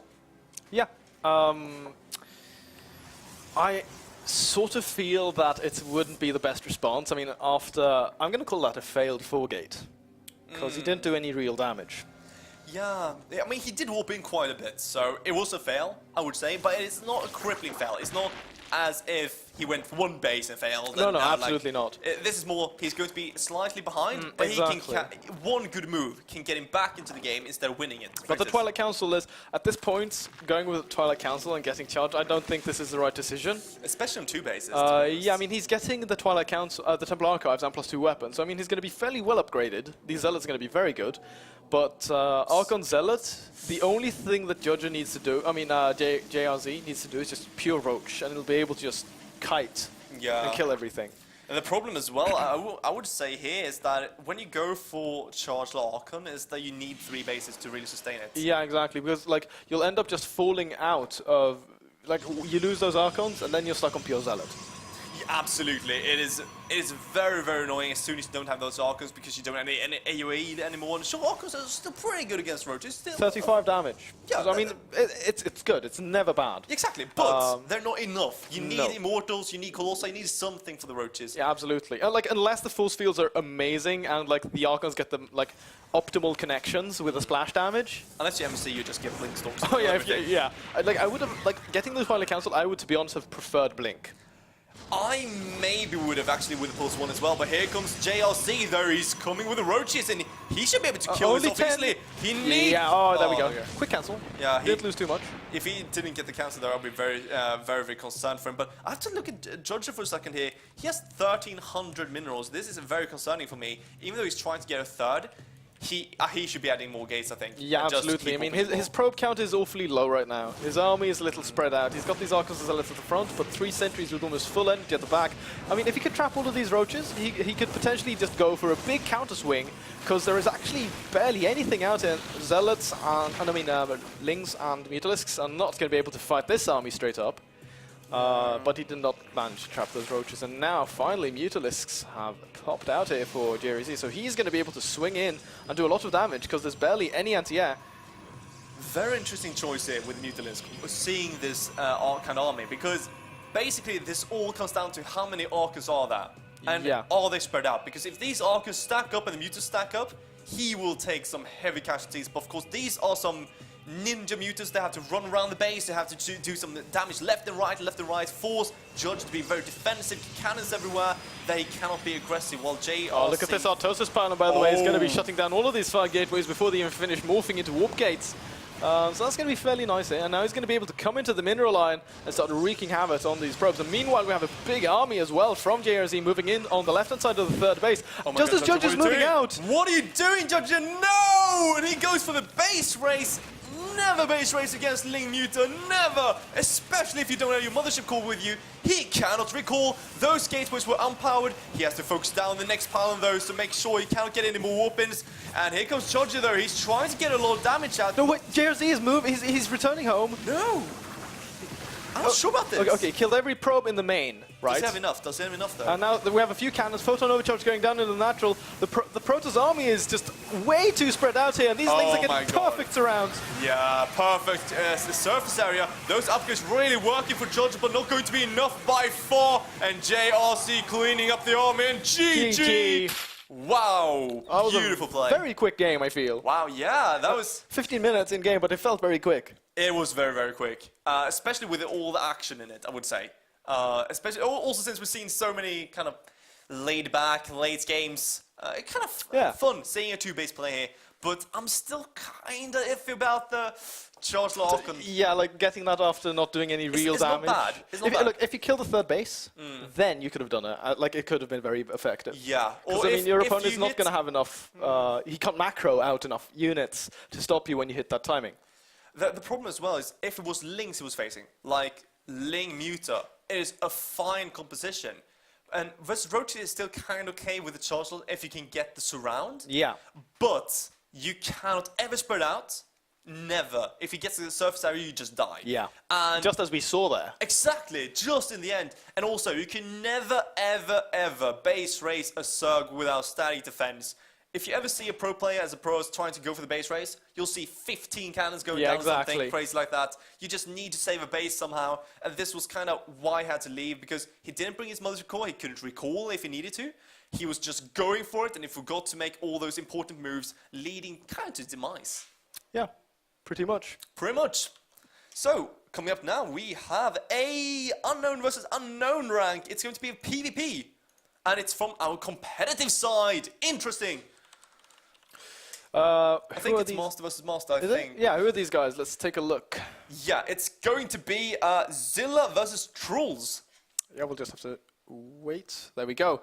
Okay, so first we'll take a look at these players. Zilla, Oskar Melin, goes to KTH, Kungliga Tekniska Högskolan. Yes. From the capital of Stockholm, and he is Protoss, the best race. Oh.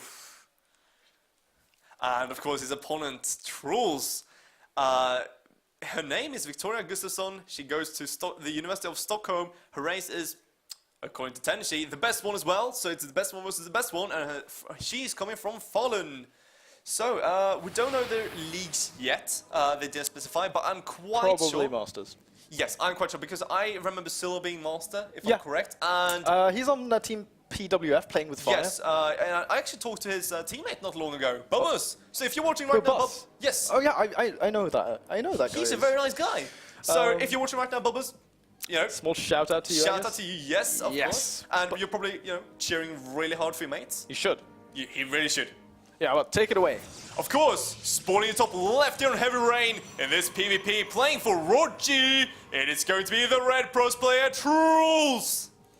And spawning here in the southern position on Heavy Rain once again, ladies and gentlemen. Her opponent playing with fire, I believe. Sylla or SP. What is that? SP. SP fan. What is that? I don't know. Who is SP? Is that his new team? I don't know. No, he cannot. No. Has he left playing with fire? No, he would never. He would never. You wouldn't be a traitor. I think this is kind of one of those that like Target's doing. You know, one of those fun clan tag thingies. Oh, okay. Yeah. I think so at least. If I'm wrong, do correct me in the chat. We do have a very live chat here on YouTube. So do correct us if we do say anything wrong about the teams. It's very hard because I did try to search them up before on Nios or S02 Couldn't find them though. Those same websites don't cover everyone. No, they don't. I'm actually going to take off my jersey. Oh, it's getting hot in here. Because it's really hot in the studio. Yeah, it is. Yeah, but, so very standard play here coming out from both of our players. Just gateway expand... No, what am I talking about? Wait, let me rewind. This is PvP. Yeah, there we go. Right. So 12 gate and 14 gas here from Zilla. And double gas from Truls. I believe that's like 15 or 14 and 16, which is fairly common. And then you'll go for like a 17 cyber from both these guys.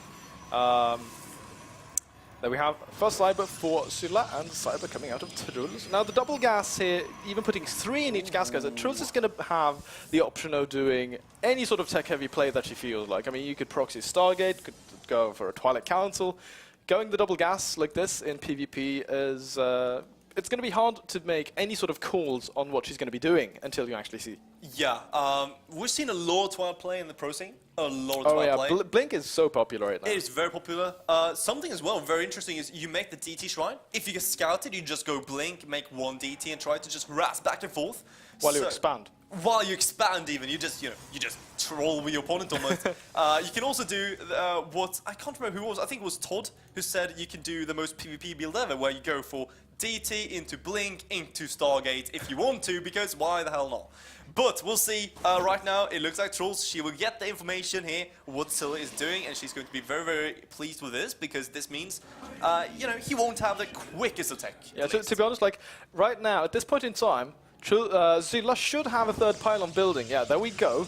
This could be a fake out, though, because, I mean, he does have a probes here located on the right-hand side, so that could proxy something. But we'll just have to see what he's supposed to do. But we have Twilight Council coming out here from Truls, so she's probably going to go Blink. I mean, she's even chronoed out 2 Stalkers. Yeah. So, I was about to say, since she doesn't add on the 2nd gate yet, she might want to go for... She should be going for DT, but she's chroning out the Stalkers. I think she's just laying the gates a bit. Or she wants that really early Stalker to just then be able to get those DTs, because you really don't need to boost anything when you're getting DTs. We'll see in just a second. Yeah, 2nd gate being added in here right now, and she does have enough money to research that, but she could also potentially drop that Dark Shrine, because as you remember, the Dark Shrine cost was reduced by quite a bit. But okay, here we go. So pylon being placed here for Sylla, and the Dark Shrine is coming down there. So you made the calls, man. Hold the phone. What can I say? I'm the guru of PvP now. Close enough, and we do see an Oracle first here from Zilla. If he would have gone forward and made Phoenix, he would be in such a big amount of trouble. If he just wanted to. But basically... It depends, to be honest. Well, he would get the scouts, most likely. Yeah, but like he does have a sentry at the top of his ramp. That's true. So, like, if he sees that, if he's quick enough, yeah, he sees it really comes down to that. Drops a force field, and then he gets enough time to chrono out an Oracle. Yeah, that is very true. It really comes down to those force fields, because if you're just a bit too slow, it even happens in pro games. If you're just a bit too slow because you're watching something else, you might go Phoenix around or something, you can lose that sentry in 1 hit. Yeah, but okay, like here we go. So he does see the Oracle. Like there was a pylon there from Truls. So she saw the Oracle coming in, so she should react. We have a Stalkers placed in the mineral line. There's enough energy for Photon Overcharge, and Sylla does not know about the Dark Shrine threat yet, but he's getting a proxy Twilight of his own right now, so we might be having a little bit of a weird game on our hands, ladies and gentlemen. Yeah, and Trolls right now, interestingly enough, getting a Robo, but here comes the first Dark Templar. Are we going to see a second one or just one for harassment? I would be very happy if that we go with the second one. There is no Robot right now for Sylla. He's actually proxying a Dark Shrine after his Oracle, and now he's sending out a probe to drop a Nexus, and here we have the DT finally being revealed. Force field does go down, losing a single Zealot, even a 2nd DT being warped in here. And he's now getting additional Oracles, and we see Trolls now grabbing her natural expansion. She does have the Robo, so she'll be able to have observers in order to respond to the Dark Shrine.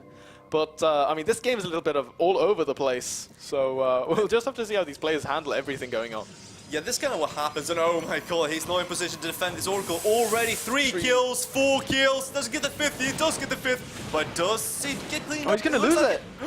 Oh, just loses it. That is very unfortunate for Scylla. He needed to save that one Oracle, of course, because the scouting, the envision, the revelation. Wait, he has only got a single Oracle now. Yeah. So that means that's his only detection. Yes. Can only be in one place at one time. And of course, if he does waste the energy, he won't have too many of those either.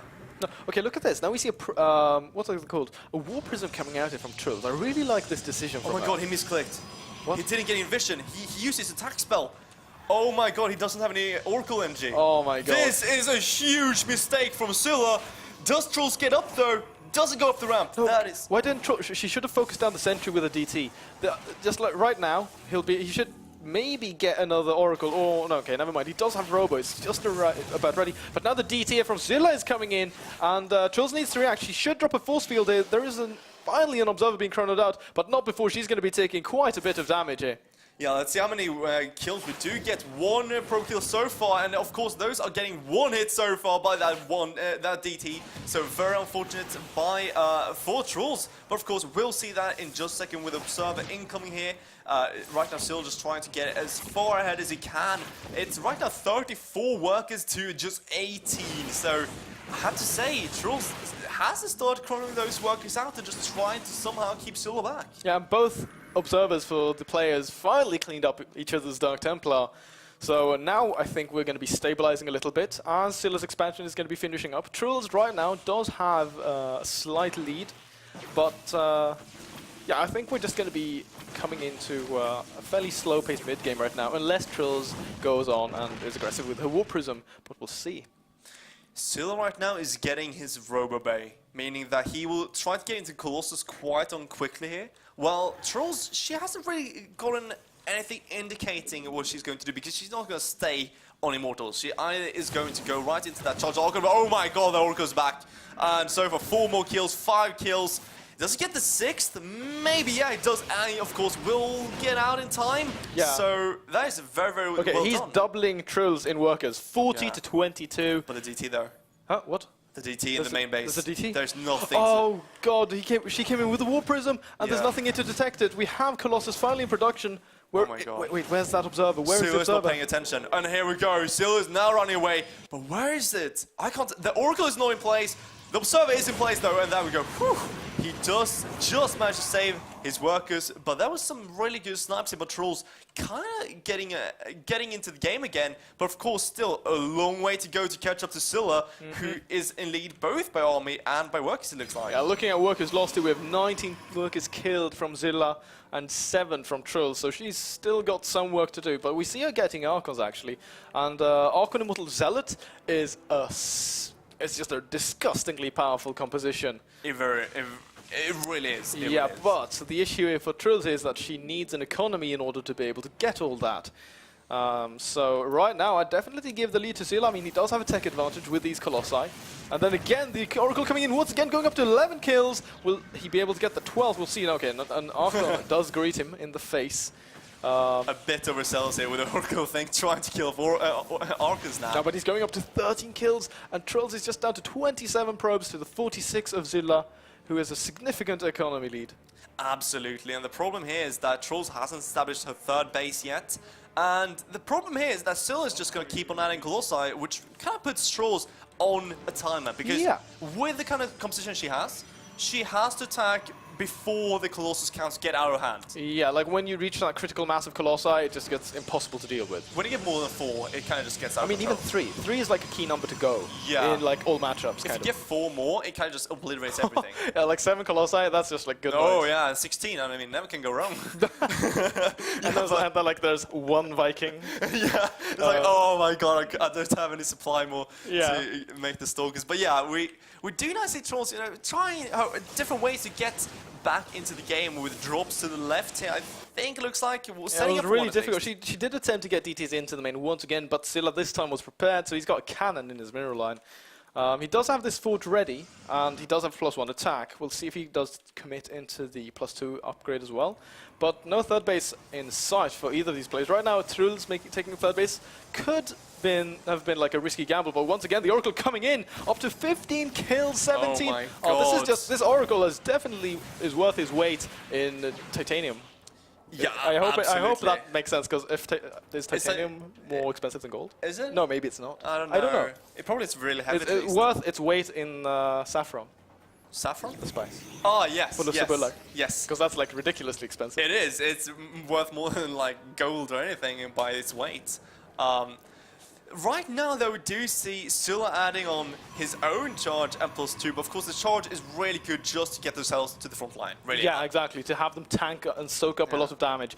Now, third base coming down here for Zylla, who's in a very dominant position. I mean, he's going to be having 4 Colossi, charge, +2, and finally we see a Forge coming down here for Truls, who's just down to 84 supply with her opponent with a 40 supply lead. And just like that Oracle has just been such a pain in her side. Dem Oracles even. Oh yeah, Dem two Oracles. Yeah. They've done so much damage. 18 kills on this one, the other one got 5 or something, I think, at least. Kind of amazing damage by Scylla so far, and of course he's been multitasking quite well as well, so really cool to see. And Trolls, as you said, is in a world of trouble. I just feel with all these Colossi on the field for Scylla, it's kind of just going to be almost like War of the Worlds here. You know, Trolls are going to be the people running away, trying to not get obliterated by laser beams. I think it's, at this point in time, I think it's going to be impossible for Truls to hold, sadly, because, I mean, 4 Colossi at the front, even an Immortal to help out, and we have a couple of Archers coming in here with a 5th Colossus as well, being rallied across the map. She doesn't even have extended thermal lance yet. That is going to be so hard to mark against. Wait, so at this point, this is a bit interesting. It's like in ZVZ or any other match, or like any mirror matchup, when your opponent is going like mutas, and then you start like delayed mutas, unless you have a big bank, like we saw in the second game? Yeah, it's just so hard to catch up. Yeah. You generally have to do something else. But here we go. Charge just having these Zealots connect so quickly. Photo no charge going down. Time warp coming out of Zylla as well. But these Colossi obliterating everything. Yeah, there comes the GG from Trolls. Well done by Zylla taking it. And wow, that was some really strong timing. Crisp. Wow. Coming out there from Zylla. Actually, it wasn't to the timing. I thought it was more to the Oracles. Just Oracles. I honestly thought Trills was going to win that game. You did? When that DT came in, and like there was no detection there for Zylla, but you know, he managed to pull himself together, and he took that game. Quickly before we carry on, we're going to be taking a look at the brackets for. I think that's a good idea. Things to come. Yeah, of course, we do have the finals coming up now in May, so do visit our website and follow us on Twitter and Facebook to get frequent updates and further information. Yes, sir. And here you go, some really beautiful brackets for the casual division. We do have from Gamma, Beta and Alpha, of course, we did have games from all of those. Let's see, we just had Defer playing, and he made it over, and Casafe as well, so both making it over from the first game. Oh, fair enough. But like, so these guys, this is going to be the quarterfinals, and these are going to be played online. Yes, we won't be casting them. To all of you people playing in the casual divisions, we're going to be covering the finals and the third place games during our final stays. Yeah, we don't cover the semi-final quarters, but we do cover third full place and first and second. Yeah, pretty much. So keep that in mind, guys. So you're going to be playing these games. Yeah, that's just some quick info from us. But so for the next game coming up, let's take a look at our players. Absolutely. Let's introduce our first player here. Hampus Nylén goes by the name Nylén in-game. Surprise, surprise. Another Chalmers guy. And yes, he goes to Chalmers Technical University, I would say it's called. And he's playing by Terran, and he comes from Gothenburg, so he's actually studying in his own hometown. Let's see here. He's going to play in a TVZ even. Yeah, and his opponent, a prospect, Kalle Pietiläinen. I'm sorry, my pronunciation is terrible, but like when it comes to Finnish names. Team Darkstar, so maybe a little bit of a celebrity, who knows. He's a Zug and goes to Högskolan Dalarna. And if I'm correct, wasn't it Prospect who did win the StarCraft Politics tournament? Oh yeah, that was Prospect. Yeah, that was Prospect. So that, cheers to him. What party was he playing for? Left. That's the party. I believe so. Fair Otherwise, enough. I'm completely wrong and everyone's going to hate me. But that's still fine, because we have Jonsu. We do have Jonsu, and Okay, I'm not going to flip. I'm not going to lose. I'm not going to flip. Oh, okay, never mind. I thought something crazy was going to happen, but here we go. So, introductions. Red Terran, the leftist party colors, ironically. He is none other than Nilin. And I'm actually going to flip, because he's sending out our worker. Anyhow, let's introduce the second player. I'm just looking at the minimap right now. Let's introduce the second player who's going to get 2 racks, it looks like. Playing for Darkstar, the Blue Zerg player, Prospect. Yeah, okay, he's definitely going to get 2 racks. Yeah. You know, like, because he moved those 2 SCVs, and one started building the depot, and the other one went out. I was like, okay, so he's going to 2 racks him right off the bat. Yeah, but I didn't see the second. I was like, oh, it's taking it easy. He's just building the supply depot at the ramp. It's very common. And they're like, oh, that was the second one, right. Okay, but look at this. The way the Overlord is rallied from Prospect is that he's going to be able to see these. So, he can do 2 things here. He can directly try to pull drones and hold this. He can also just try to be very defensive, make a lot of links early on. He can also just try to pull a few drones, show that he knows about this, and then try to be a bit greedy still. So like hope that Prospect abandons, that Nilin abandons this plan. Because the problem here facing a 2 racks is you can't overextend to it. If you overextend, just make links all the time, and he starts getting SVs behind it. It can be very, very dangerous. Here comes the Overlord, though. Is he going to scout both of them? He's going to. Yeah, absolutely. Yeah, he's going to see this. Oh, and it's a bit too late to pull drones. I think this far away, though, he might even lose the Overlord. But he just makes another one, he gets his queen out, and now just gets a spine crawl as soon as possible.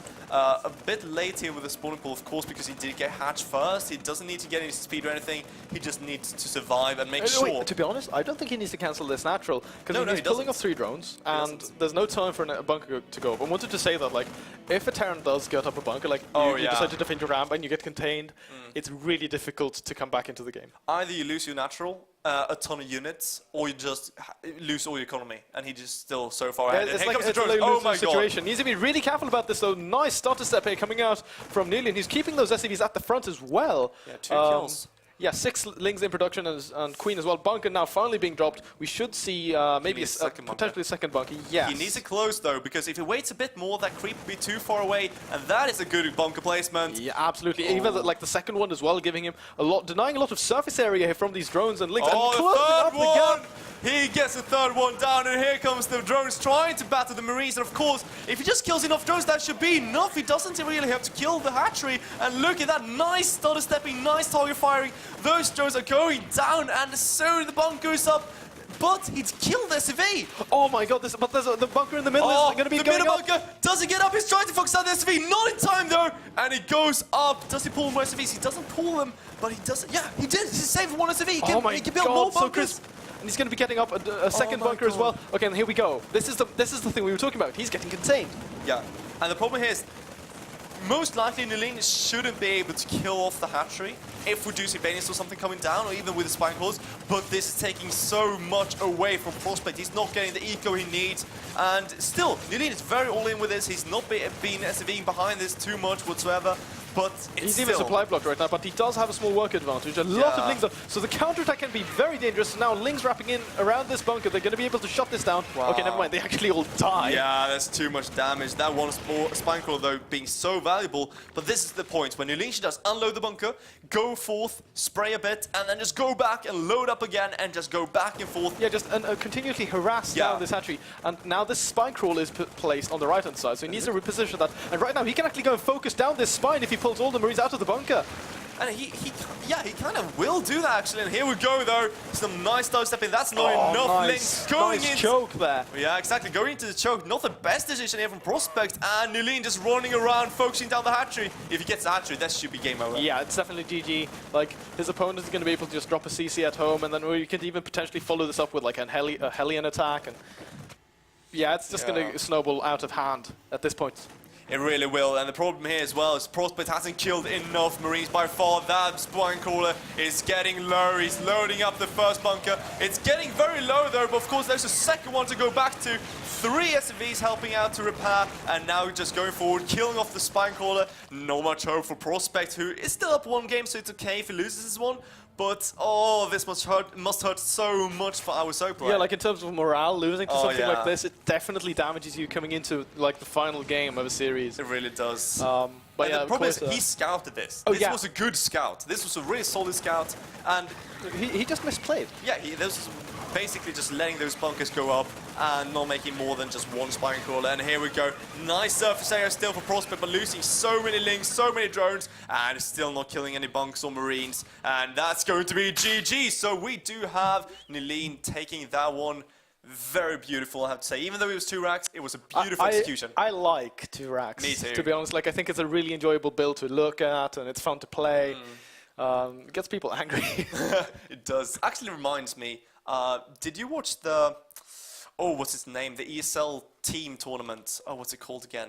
Where you had €5,000 on the line. Oh god, ESL hosted a team tournament anyhow. It was called the ESL Euro Series, the ES. And you had Acer versus, Acer versus My Insanity. It was the Ace match, Ace set, Who were Ace playing? match. It was Nurture versus Jack G. Oh, Jack, she's so Yeah. good.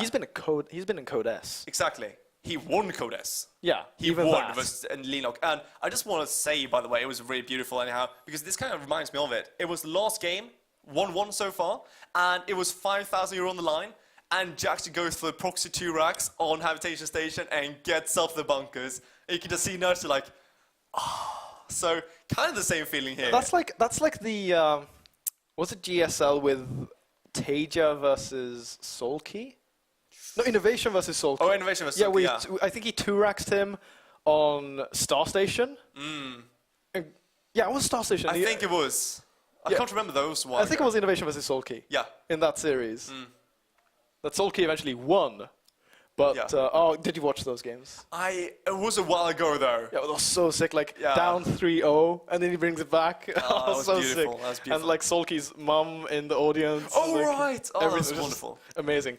So, running final into- series Yeah, that was wonderful. of today, guys. We have the final series. Yeah, we have our last game. Adding up to the 7th one this far, it's going to be Goldhead. His name is Andre Borndalen. He goes by to the school of Södertörn. Yeah. Interesting. And he lives here in Stockholm. Yeah, I met this guy. He's very nice. He is. We played at a LAN a couple of weeks ago where he beat me 4-1. For one. Ouch. I'm out of practice, man. Oh, yeah. I'm just a caster. You're just a caster. You don't need to play well. You just need to know stuff. I just need to know stuff. Execution out the window. But yeah, so that's him. He's a dot in Sweden. Yeah, and you can't see his race here, but it's going to be a ZVT. So He's a Zug. Okay, he's a Zerg I can player, confirm cool. that. And he's a master player. Yes. Because it's a master versus master. He's a High Masters. Oh. His opponent, Glorfindel, named after the Elven Warlord in Lord of the Rings. Not a Warlord, but the Elven King or General or whatever from Lord of the Rings. Andreas Lindgren goes to Linköping's University and he plays the race of Terran. Yes, and he comes from Norrköping, so it's a better Norrköping than Stockholm once again, because I cast this guy two CouchCasts ago with Henning, and we kind of had our own little thing with the Stockholm versus Norrköping. But let's introduce our players spawning in the bottom position here on Polar Night as the purple Zerg player playing for M Games. It's going to be Goldhead. And his opponent, wearing the color pink, spawning up here in the 12 o'clock position on Polar Night. He is no other than IQU's Glorfindel, and I believe he's going to be going Proxy Reaper. Oh, surprise, surprise. And this is such a strong build. He's not going to build way too close, though.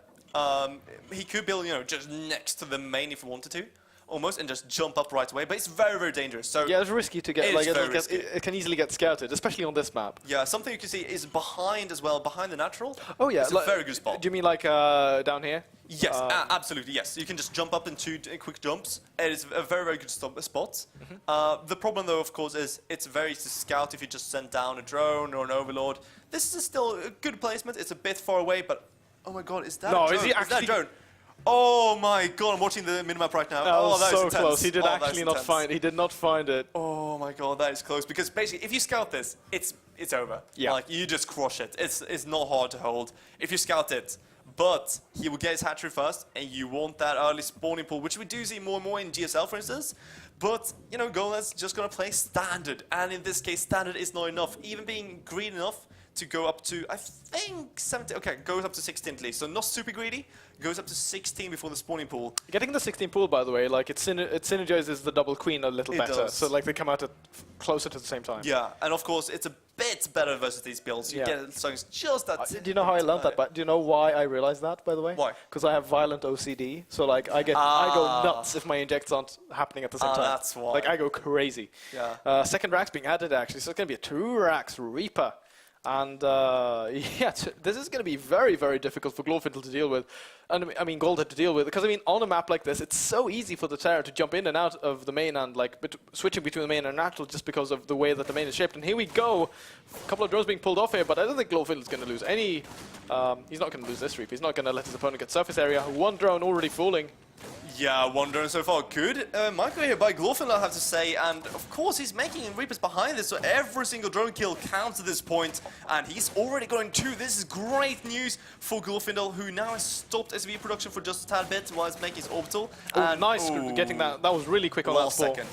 He's getting Reaper! Whoa! Okay, chill. that is huge. That is a big deal. Wow, he cannot lose these. Why? Because Reapers, when they get up to 3, I would say, it's kind of a critical number. Yeah, absolutely. Because then you start one-hitting things, you can really start kiting, and now he's going to have to wait a bit. He's going to have 3 instead of 4, losing so much of that damage. And With 4 Reapers, you 2-shot drones, right? 2-shot? I think almost 1-shot, right? Because they do 4 plus 2 Oh, right, yeah. each. Yeah, you 2-shot, and with 3, I believe you like, yeah, you 2-shot, and maybe you 1-shot lings. No, you don't. I don't know. A lot of math behind this, and I'm terrible at math. You should know this. I should know this. I'm Asian, and I'm terrible at math. I'm not living up to my stereotype. You're really not. Drone's falling here, and he does not manage to pull off building that spore. So he's actually lost a total of 6 drones to this Reaper pressure, and it doesn't look like it's. He's not pulling down the brakes on this one.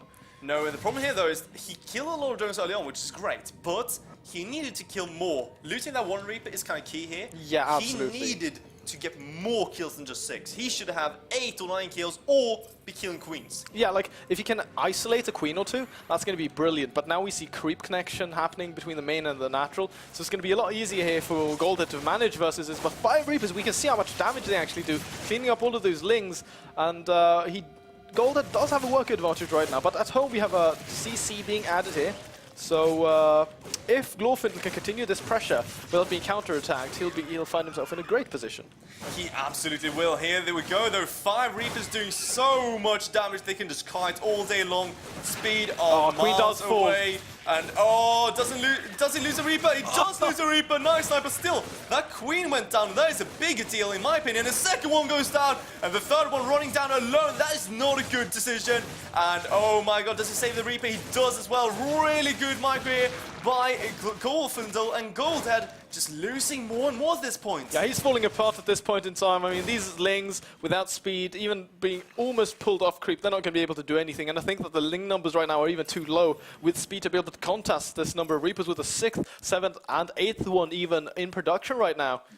Yeah, a bit oh my god, he's up to 7 Reapers. This is ridiculous. Yeah, this is absolutely ridiculous. And this is kind of what happens if you don't start killing the Reapers, they will just mass up in numbers. And of course, since he did lose those queens, that is, it's such bad news. And of course, behind this, he's adding on a lot of infrastructure. He's getting his gases down. He's getting ready for the macro game. He's just trying to do as much damage as possible, if not win the game straight after this. Still making those Reapers, though, just adding on more. Yeah, we need to be careful. Our speed is done. Oof, okay, never mind. Close. 2 few lings. Yeah, well, if it does get the surround here... Don't you think they'll be able to kill the lings? I don't know, to be honest. It would be very close. If he gets to corner, that would be absolutely enough with the Reapers. But I think with the surround, I think he could trade very cost effectively. We'll have to see. He gets a couple of scratches on top of those, but doesn't actually kill any. So right now, oh my god, a 3rd CC being added here for Glorfindel. So he's going to be having an economical boom. I think Golden should be able to scout that as well. I think he saw it, right? Did he? Did he? We'll have to see. Yeah, he did see that. Yeah, so that is a big deal because now he knows exactly what's going to happen. A lot of eco coming down. I wouldn't be too surprised if we see a few more drones coming down, if we go there at like 35 or something, and then just go for big busts. I would be too surprised. bailing busts. Yeah, because the tech will be very delayed. And oh my look, God. he's actually getting surface surrounding these Reapers, getting 1, 2. So yeah, that's even okay. He did get 3 of those Reapers. So that's always really good to reduce the unit count there for his opponent. But Yeah. we see Glorfindel actually preparing himself for some sort of bust here. He's got 2 bunkers set up behind this CC. And he's doing additional damage to these lings. Lair coming in here actually for Goldhead. What is he going to be doing with this? Oh, he's adding on 2 more gases, going up to 3. If that's the 4th, we kind of do know what's going to happen. And if he does add the fourth, he's getting a double evil though. So either this is just a wall off, but I would be surprised if it is. So I'm gonna call it. I'm gonna say roaches. A big roach push with 1-1. Okay, yeah, okay. Seeing the evolution chambers, a roach sort of based play would make a lot of sense. Especially how they're placed. They're not even placed ready to wall off anything. They're just there. Yeah, there's actually a small gap there to the left-hand side of that most, whatever you'd call it, to the most left Side of the. to the left wing evolution chamber. Yeah. But Goldhead is actually moving out to secure his third base, where he was proxied from, ironically. Yeah. Okay, on this map, would you prefer taking this base, or would you prefer taking the base below your main? The front or the one away. I almost always take the one away, but to be honest though, when I go roaches like this, I would actually take the forward base, to be honest. Yeah, it's like because then it's easier for you to attack and defend with this kind of army. On this map, it's very easy to drop in 3 locations at the same time and spread a lot. Oh yeah. So if your opponent has gone for Reapers, follow up with Hellions, and then follow up like with Banshees or something like that, you don't want to spread out. You want to keep as close as possible, especially if you have mute or something. If you're going to be the one aggressive, you want to be able to have your bases as close to your opponent as possible. But we don't see too many roaches on the way yet. 7 right now on the way. But I'm still waiting for that push, because he wouldn't be getting just 1-1 roaches blindly if he's not going to push with them, I'm assuming. Absolutely not. He's getting Glider Reconstitution as well, which is a very vital upgrade for these. Is he going to be adding a Hydralisk then, or is he just... Because, I mean, I know there are some way... a style of play is where you get a bunch of roaches, you're going to apply some pressure, then you go into, like, 10 mutas, you make, like, a small amount of roaches, and then suddenly you make, like, a huge boom of roaches again, and just overwhelm your opponent. And then you can just go back to mutas. Cats does that. He Oh loves yeah, doing that. cats love those kind of things. And it's very scary, because you never know, it's going to be mutas or roaches, and it's very hard to counter both of them at the same time, unless you make Marines. Marines are awesome. They're great units, guys. They Don't are forget. great. Except for versus Banelings, unless you can split very well. We do have +1 on the way for Glorfindel right now, and 1-1 just about to finish for gold. That is making a lot of roaches. I'm a bit concerned though that he made 60 workers, kind of delaying this push quite a bit. Usually you would see like 50 something, 45 on 3 bases. Don't you stop at like 48? Yeah, 46? 45, 50 somewhere around, yeah. And that's when you want to stop and just make roaches. And here comes the pain train. Yeah, here we go. How many roaches are? That's a total of 21 roaches. No Banelings there.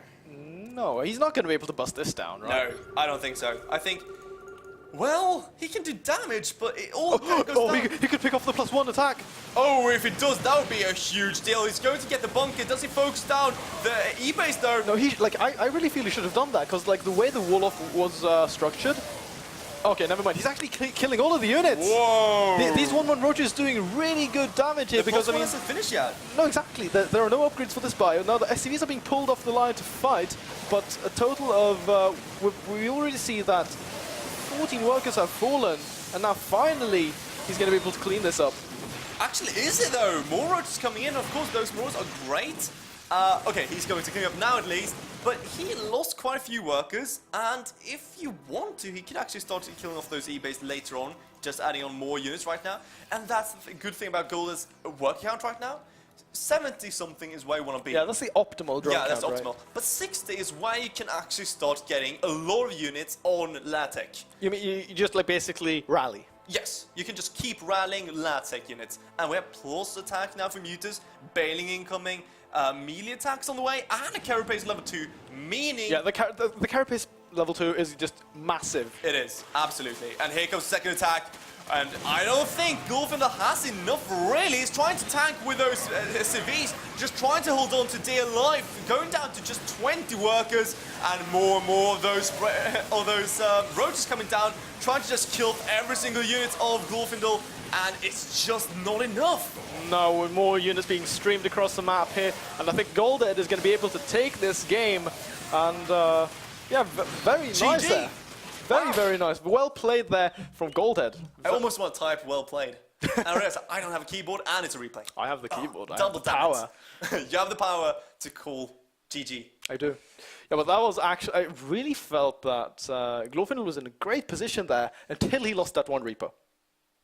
Well, yeah, I kind of agree. You know, like it sounds really ridiculous. Yes, but like if that one Reaper would have stayed alive, Yeah. he would have been able to just kill so much more. He killed a lot of queens. Like he did great damage, but he lost a lot of momentum with It losing did, that Reaper. because it kind of bought time to get the second queen in, and And then all of that sort of Yeah. like, it's like a long shot, especially but it's like you have to go back like a full 5 minutes. You can't just go back like those 30 seconds exactly. of losing all those queens. You'll have to go back even further. Yeah.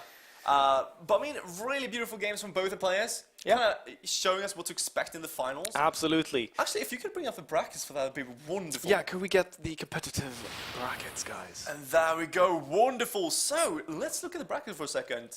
We can go back to the game in just a second. Yeah, I just want to absolutely. go. As we did see, by the way, in the intro, if you did miss that, by the way, you can just rewatch it later. It was very, very informative. But Winter has been doing very, very well. He did win the previous season and is looking very, very strong playing for ECV. He's going to face Yahweh, though, a dear friend of mine as well, so two friends facing Oh, off you for know, it. Yahweh too. He's an old caster mate of mine. Oh, cool. So, You know a lot of guys. I know. Okay. I want to say I know everyone. I don't. But yeah, very interesting game coming up with that. And we have quite a few people making in here. I think we cast from the round of 8, aka quarterfinals. So round of 16 will be online. You won't be catching those. You will just be able to see those on Binary Beast. Yeah. But this is going to be very interesting. Also worth noting is the Madlisk in the bot. She is... Versus Royal Flush. Yeah, and I mean, Madlisk, if you don't know her, she's basically the biggest... One of the biggest iSports icons in Sweden. Yeah, Yeah. probably the biggest Female. one of the biggest female in the world. Arguably. Yeah, Scarlet Yeah, is big. I'm always thinking about Scarlet. Yeah, but still, I mean, Madlisk is really big, and of course, she won the season 1, right? I'm quite certain of. Yeah. And she's Yeah. also, of course, the female world champion before Scarlet. I don't know if she actually took it after No, that. Scarlet didn't play in that. Oh, right. So, yeah, I think she still has the title then. Yeah. We do have Mecha versus Lunar as well. So, and Lampan versus Prospect. Both of those guys are going to be potentially forced to face off against each other. We'll have to see. The team kill would be awful. Like, you know, actually, it would be fun for us I casters. love team It is. kills. It's great for us casters, but it's kind of, you know, this kind of sadistical Yeah. enjoy, like, haha, face your friend. Yeah, like what sort of tension is this going to build up inside the team yeah. and stuff like that? And we have to say, Mecca has been playing amazingly well. He made it into the Challenger League in WCS Did Europe. he? He did. So I actually got to cast a few of his Did he games. like take out any good players? No, unfortunately. Well, on his Like, or way. any notables? I can't remember actually. He was playing the qualifiers. We casted all of them as well. So, Sick. So it was really cool. He was playing very well though, like really well. So I wouldn't be too surprised if he made. Okay, we'll have to hold Mecha in high regards. Will Yeah. will he be able to fight through the bracket and face off against maybe Winter? Like I'm Maybe rooting a little bit for Winter because I mean I really like the guy and Yeah, I mean I like a lot of people here, but I would say Winter is one of the favorites to get. we'll into the have to finals. see if Winter gets dethroned this year. We'll see. It wouldn't be. too Mecha possible. could potentially be a strong candidate for that. Mecca is fairly high on the GM ladder. He made it into Challenger. Winter actually didn't, which is kind of sad. He was also a bit too slacky to actually go into. He said Well, it was it a bit too late, you know, I want to sleep. But yeah, it was really cool. So I would say, you know, thank you everyone who has been watching. Do we have any more, except for sponsors maybe, if you want to pull those? Yeah, I guess like thank you very much to HyperX, HyperX Komplett. and Webhallen. No. No? Oh my god. I'm thinking about Oh my god, we need a list. Komplett, HyperX. We need an admin. And we have Kingston. Yes. No, Kingston is HyperX. Oh my god, we suck at this. QPAD. QPAD. Oh shit. Hi. That was our HearthStone caster. Yes, thank you. Hey, I'm using a QPAD keyboard and a QPAD mouse. Yes, you should know. I should have no know. idea. Okay, so we suck at our job, but yeah, thanks to our sponsors, we really do appreciate it. Yeah. And thanks to them, we can have amazing prizes. Absolutely. And That- don't forget also, of course, the finals are coming up. Oh yeah, guys. Look, so is it? I think May. Series face on, yeah. May 2nd to 4th. May 4th, according to the. May 2nd, Yeah, 3rd, to and 4th. Yeah. Yeah, so it's So going to be it's- like a full weekend event. Yeah. We're in Kista, KTH. Nice. We were there last year, I believe. It's brilliant. We have about 22 crowns for beer. And that is enough reason just to come there. Yeah, it's really cheap and like it's free entry, so you guys just get there. I'm going to be casting there. You're going to be casting I'm there. going to be casting that as well. So Yeah, that's this gonna be guy, awesome. this guy got up at like 5 a.m. to come here to the studio. 4:45. Yeah, he got up at 4:45 to come and cast in the studio. So you'll see more of him and more of myself. I think we'll have Mr. Bad Example featured there as a caster as Absolutely. well. Who else? Semler might be joining. Yeah, I hope Semler shows up. I hope so. Counter-Strike caster, guys. Really cool guy. Yeah, he's really cool. He's American. Yeah. And of course, right, good to note as well, the first day, the 2nd of May, is going to be the Hearthstone tournament. Oh, yeah, right. The 3rd of May is going to be the Casual League, and the 4th of May, the last day, is going to be the competitive, where we cast from the quarterfinals and upwards, and I believe it's best of 3, best of 5, best of 7. Yeah, something like that. It's going to be a lot of games anyway, and so we're going to be working from 12 to 12, roughly. Ooh, So like a nice. 10-hour shift. So it's going to be a lot of StarCraft guys, but definitely make it there. Free entry, cheap beer. I mean, like, what's not to like? Nothing. Oh, see, it's like it's perfect. It's optimal. So, I think we would like to thank everyone who's been watching. yeah, thank you very much, guys. It's been a pleasure to cast for you. I'm Tenshi. And I'm Zeweig, and we're tuning out. Yes.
Greetings, ladies and gentlemen. Welcome to the University Star League Hearthstone cast. Today we're gonna see two players fight off on the battlefield or on the game board. I am Mikael MarvinMega Jansson. I'm here with my caster colleague. Albert Interwill Sävström. Welcome, Albert. Thanks. This is actually the second time we are casting together. We did the testing cast a couple of weeks ago, and it went super good. I would say good. Well, it was my first time like in front of the camera speaking about a game in English, and now we do have a live audience, right? Yeah, we do. So welcome everyone, and hopefully you are as stoked as we are. I'm very stoked because if you haven't seen it, this is a thing.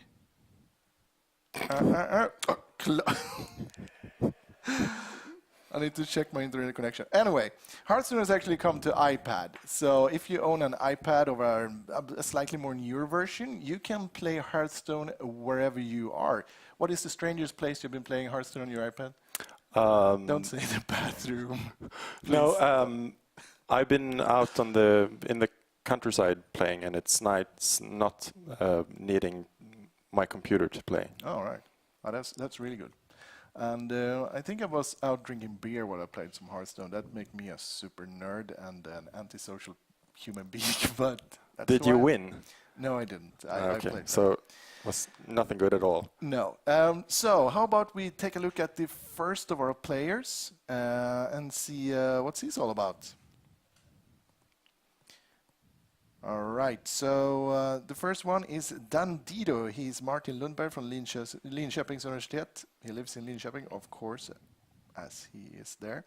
And let's check out one of his decks and see which... Whoop, that was player number one. All right, so let's check his deck, see what's happening there.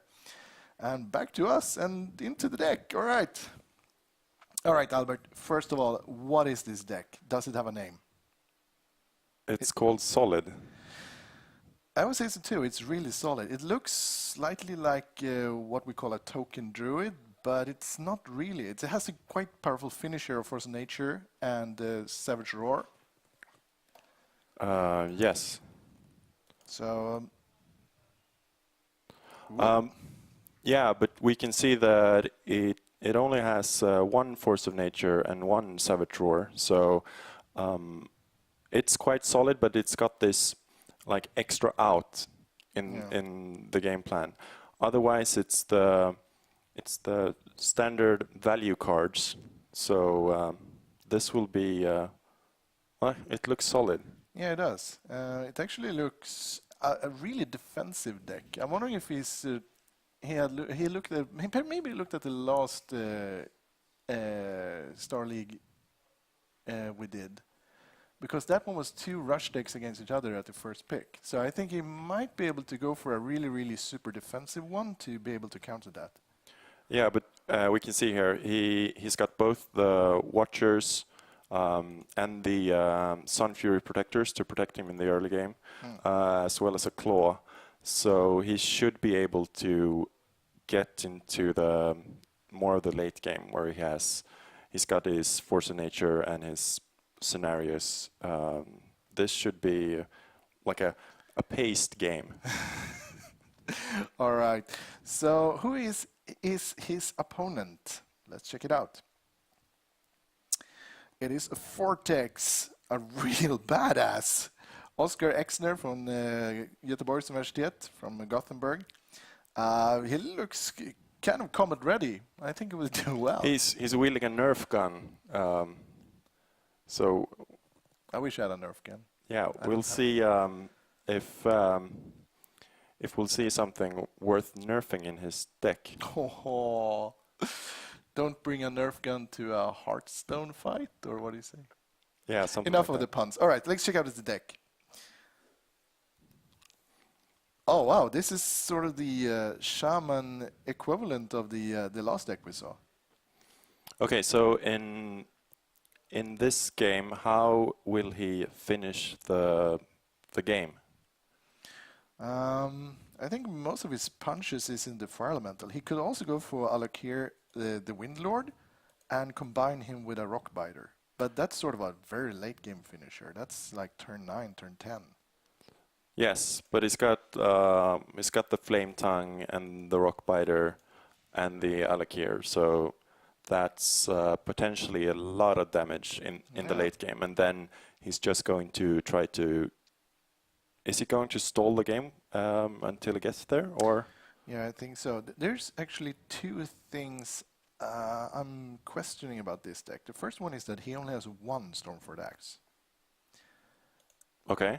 And the second one, I think it's three things. One Stormford Axe, it is the Lava Burst, the single Lava Burst. Yeah. And no Unbound Elementors. He gets a lot of Overload cards, but no Elementors. Yes, and I don't know, I've seen lots of decks with only one Stormforge Axe and one Lava Burst. I think it's the Sengens he's exchanged for the Unbound Elementals, which makes this game, or this deck, a little bit more defensive. All right, do you think we're going to see a long game? Yes, I think so. All right. So let's head into the mulligans and see what both players have picked up on hand. If they're ready, that is. All right. So here they are.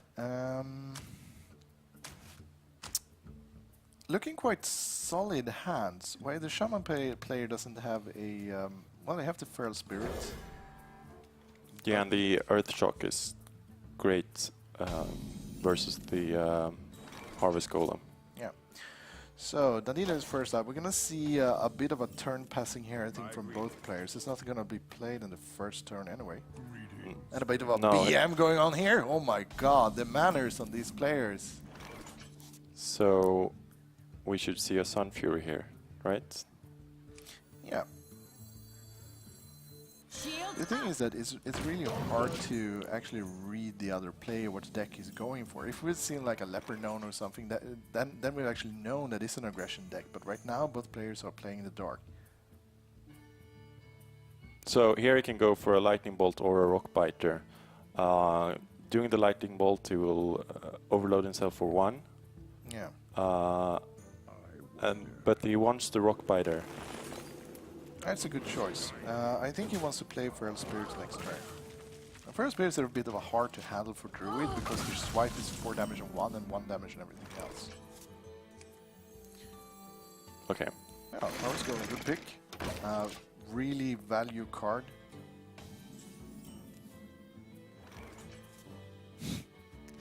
The name of this deck, the Nani Wall. That's a really good name. Is he coining out an Earth Shock? Could be an Archer, yeah. Okay. Good choice. That would actually remove the Harvest Golem if it chooses to attack with it.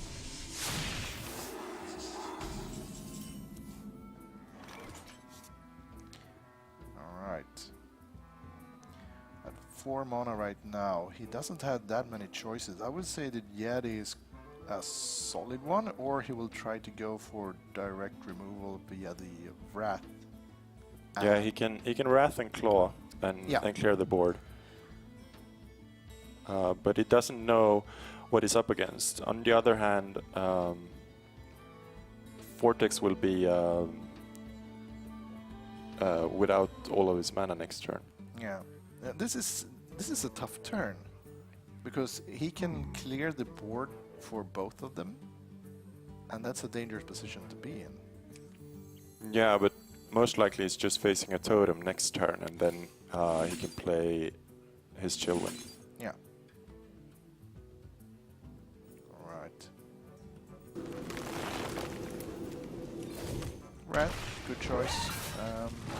Really good value of the wolves. And here we go. Board clear.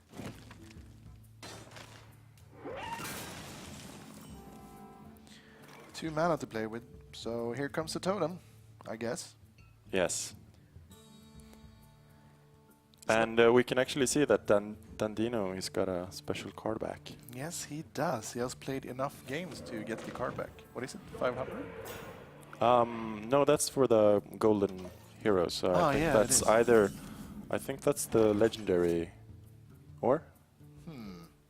Not sure. Please help us out, viewers. You know how to get that card back, card backside. I think it's a number of games or something. I'm not sure if it's legendary, but I think this is Shilwyn Yeti and Claw turn. yeah. All right, it is the legendary. Our tournament organizer came in here and yelled at us, so we should know that. But hey, we're not in legendary yet. Give us a few more days. All right. Yeah, I would say too. Children Yeti, nothing else to do. The Tone Totem is annoying, and but it's just in the way. It's a road. It's a speed bump. What other alternatives he can? Yeah, he can choose not to claw, I guess. Yeah. All right. Astro Drake. Good thing he must know that the Astro Drake is gonna get swiped. It's so far into the game that the Druid player have a extremely high chance of drawing the swipe. So I think he knows that he has it on hand. So I wonder if he tried to lure it out.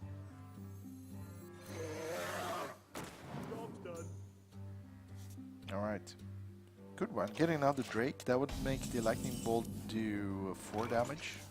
Yes, and here... Ooh, the Wombo combo on hand. Savage Roar and Force of Nature. Yeah, but it's too early for... Yeah, and he doesn't have the mana. So, what are we going to see here? Are we going to see a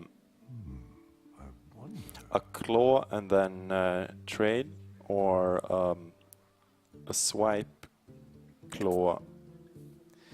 I would say it's a swipe. He clears the board with a Force of Nature.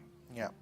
So on the left on the screen how you can see the chances for our Druid player to have the next draw be a one of these cards. Alright. So I would say swipe. It's an easy thing. Oh, Thalnos swipe? Hey, why not? Then you clear everything. We hunger for vengeance. Alright, here comes it, the power swipe. Swiftly swoop. Here we go. Job's done. Alright, so speaking of the Wombo combo or the Savage Roar, what is the potential damage he can do at one turn? Because you need to stay above a certain health limit, amount of life, when you're facing a Druid.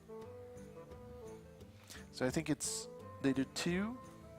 Yeah, each. so it's 6 damage per small tree end. Or for all the 3 tree ends. And then you get the Savage Roar. Yeah, and it's 2 damage each, so that's 12 damage. Yeah, plus 2 for the Oh hero. yeah, you get 2 yourself, so you need to keep yourself above 14 health or have something taunting in the way. Yes, and here we can see... I don't think he was hoping for the Healing Stream Totem. No. I'm wondering if Dadino is just going to keep up the pressure.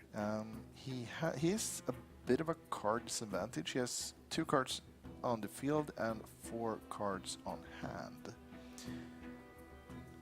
Or is it trying to get more aggressive? That is the question. I'm going to see, I think Druid of the Claw, Hero Power, and then eat the Shield Master with the Yeti. Yeah, that sounds good. Yeah, he could trade Thalnos just to get another card. But I don't think he actually needs it. He's such a good position, 29 health against 22. So we'll see. But he only has 1 swipe and 1 Wrath left in his deck, so he doesn't have that much to take advantage of the spell power. right. though, a swipe with Thalnos makes a huge amount of difference. Oh yeah, yes it does. Alright. He's thinking about the Druid Claws. I think it's gonna be that. Druid Claw is a really, really solid card. Would you play it as a taunter, or would you charge it? Well, the thing is that the Shaman doesn't have much things that do 4 damage. Most of them are based around 3 damage, but they can be buffed with spell power, so that's the sort of downside by it. So having it at 4, it's not that much of a disadvantage. It's the only drawback if the Shaman actually rolls a spell power token. Alright, here it comes. First the trade. For the wilds. And here comes the card.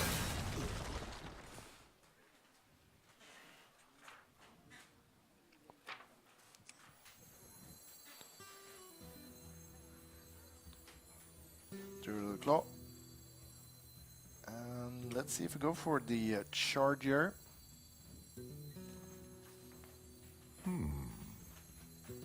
Or not.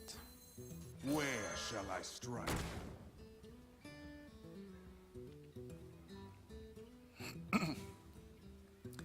This is an important decision for him. This could actually... Yeah, is he taking Yeah. he's taking a defensive stance. I think that was actually a wise choice. He has seen how many cards Fortix has on hand, and those cards are not bad. They are really, really good. So let's see, can he clear the board? Yes. Think he's going to choose the water elemental and kill the... Fire Elemental, you mean? Yeah, the fire elemental and kill the Yeti. Yeah. Or... Well, he can use 3 damage from the lightning bolt together with the fire elemental to kill the taunt. Yeah, true. No, he's gonna go for... Oh, alright. He's hoping for a trade. Alright. That's actually quite good. The question is that I don't think he want to use the lightning board right now. And it's going to be overloaded as well. Okay. He's trying to protect himself from swipe, which is a really good choice.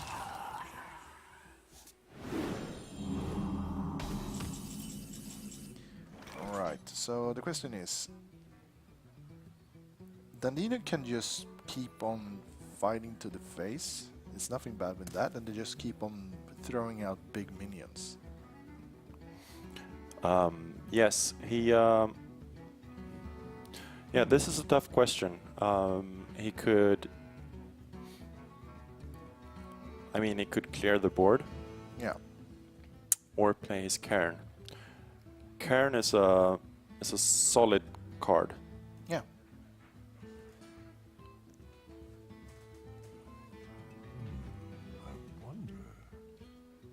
Or it can go for... There's nothing good to be played together with a Yeti. It can still... Karen does the same thing as... Yeah, the Cairn is just like a stronger Yeti. It's a double Yeti. What to do? And also that's a really good target for Hex. Okay. See if it's trade time. Yes, it is. For the wilds. So he's sacrificing a little bit of health to clear the board. Yeah. Both players are almost tight in health right now. Alright. And now he's gonna get hexed. Yes. I think the tables are slowly starting to turn here. Do you think we'll see a Mana Tide and an Argent Commander? Yep. It's one of the few plays you can actually do. Oh, sorry. I just made half of the audience deaf there with my cough. So Mana Tide, that's like a reliable net pay goal. Yes, it is. A bit cheap. No, it's a bit more expensive as well, but it gives you a card every turn, and it also have one less health.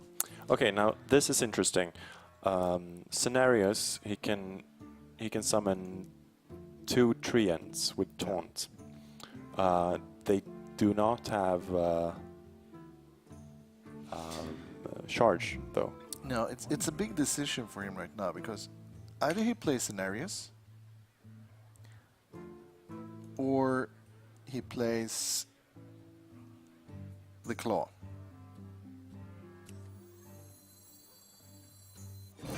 You mean he wants to kill the mana tide? Yeah, he really wants to. He's sort of a... Monotide has a built-in taunt. You need to kill it. It's like Knife Juggler. When he appears on the field, everyone's like, oh shit, a Knife Juggler! Gotta kill it, quickly. Alright, turn 9. This could be a really decisive turn here. I think he's gonna set up the board for a turn 10 Alakir. Yeah. I think he really wants the Rock Biter. Because then that would make Alakir a lot better. Alakir is one of those cards that have every special rule in the game, but it also comes with charge. It only has 3 damage, so Rock Biter would make it 6 damage. And with Wind Fury, that's 12 damage. So it's a great finisher. He's one mana short of Yeah. a more or less guaranteed kill. Or a more guaranteed kill. The problem when using Lightning Storm is that you get overloaded. Yes, so it's his next turn won't be the Alakir turn. No, unless he's really desperate. Alright, and he gets the damage he's needed. He can now finish this up with the Origin Squire. Good Okay, result. so this was a really good turn. Yeah. I mean, he overloaded himself for 2, and now's the question. Everything is down to the wire. I mean, if you look at the board, it doesn't look like it's that close to finishing. But Dandino, he's got his like his end game on hand. Yeah. I think he might play a scenarios with the Treants. Alright.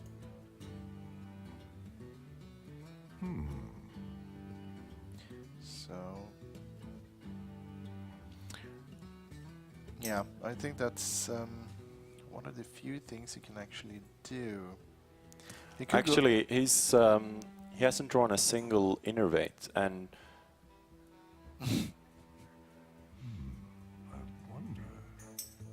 what? apparently he's chatting with someone in game. Alright, that's okay. Oh!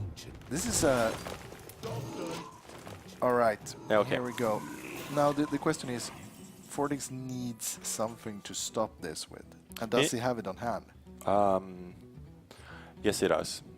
He can play his Alakir and get rid of 2 of the Treants. I mean, because the problem is here with Dandino's 3 cards on board and another 3 from his Force of Nature.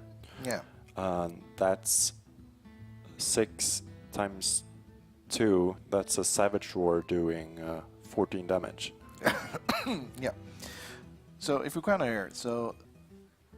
Oh yeah, true. It's...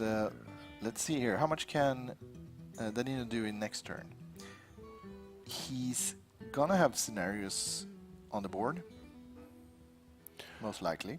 So there is an alternative. It's to play the Flame Tongue to kill the 2 Treants and then taunt up the Flame Tongue and the Drake. Yeah, it's a bit of a... That saves him. I think he should play the... I think he should play a Totem. I think that's the only thing he can do right now, because Earthshock won't do anything unless he's aiming for 1 damage to that tree, and that doesn't make 2 damage to that tree.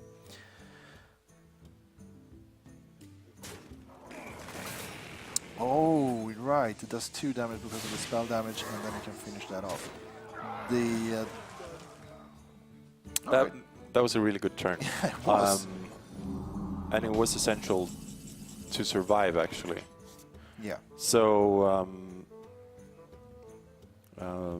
Dandino, he would have had lethal this turn.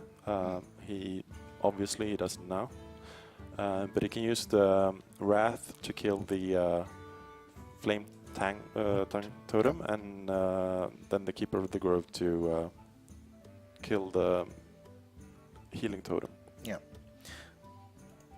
I'm not sure if he actually needs to do that, because when the Flame Tang is gone, it's that Healing Totem won't do much. It's still got one attack, so... But imagine last turn if Scenarios was still on the field with Force of Nature, Savage Roar. That combination is 12, plus 2 on the hero. That's 14. Plus 5 on the Scenarios. No, wait, plus 7 on the Scenarios. Yeah, he would have had lethal, if Vortex didn't clear the board. Yeah. So he played really, really well there. Yeah, I think he actually knew in what position he was in. And actually, Dandito is in a little bit of trouble. He's got his out on hand, but if we look at the cards he has left, he's got his Ancients of Lore, which will help a ton, but it's not like the brute force of his deck is either like played or in his hand. Yeah, he has 2 Ancient Watchers waiting, and those won't do much. He can actually combine them with Keeper of the Grove to silence them. That would make him quite powerful, but he's using one right now. Okay, here we go. I must Silence safeguard the or 2 damage. It's 2 damage. I think. Okay, so he's going for the Wrath on the Flame Tongue. Yes. Good prediction there. Oh, actually, he leaves the... Oh. This is interesting. for the wild. Oh. This combined with Alakir. Oh my god, if you get a Rock Biter right now.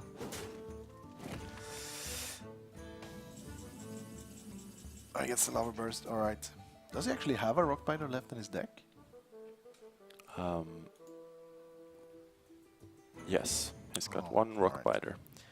So, still, Alakir... He's got one of everything. It's like me ordering takeout.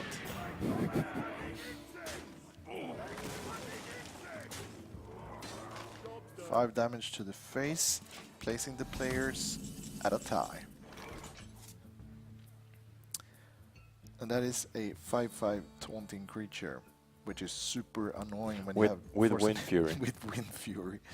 That is 10 damage. So Yeah, and is he gonna sacrifice? Is he gonna run the combo now? I wonder. I think he more or less has to, right? Yeah. Do you risk it? I mean, the problem is that he can't kill the Alakir efficiently, No. right? No, he needs actually to... He needs to waste 2 of the... No, he can actually attack with the face, and then waste 1 Force of Nature, and then he has 2 left with 4 damage each. That would actually do 8 damage. Or clear the Flame Tongue, which is a bit more better, and they do 4 damage to the other player. So here we go. Here comes the combo.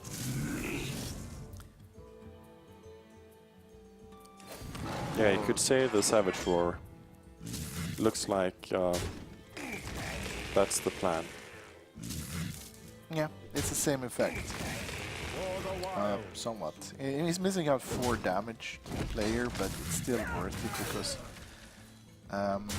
Savage Roar could be used in a much more efficient way. And I would say now, Vortex is in such a good position. This is a dream position for the Shaman player. Yeah, but he just lost his like big bursty damage thing. Yeah. But he can slowly whittle down Dandino now. 2 wolves comes out of the field, and those are gonna be so annoying. So we said that this would be a long game, Yeah, and looks like we got it. We got Yes. a long game. I'm quite interested to see what Dandino brings out. I'm not saying it's over now. no, but okay. So Vortex is contemplating playing out the Blood Mage Thalnos and lava bursting to the face. Yeah, he get... No, he doesn't. He actually get 2 damage extra for that. Keeper of the Grove, not really what I wanted. No, he does have an 8% chance to draw a swipe, which he doesn't. Nope. That was the Sun Fury. And that will help him actually survive a bit. So damage on the board for Vortex, that's 6 plus 7 from the lava burst. Yeah. I must safeguard the land. And he's gonna kill off... Yeah, it's...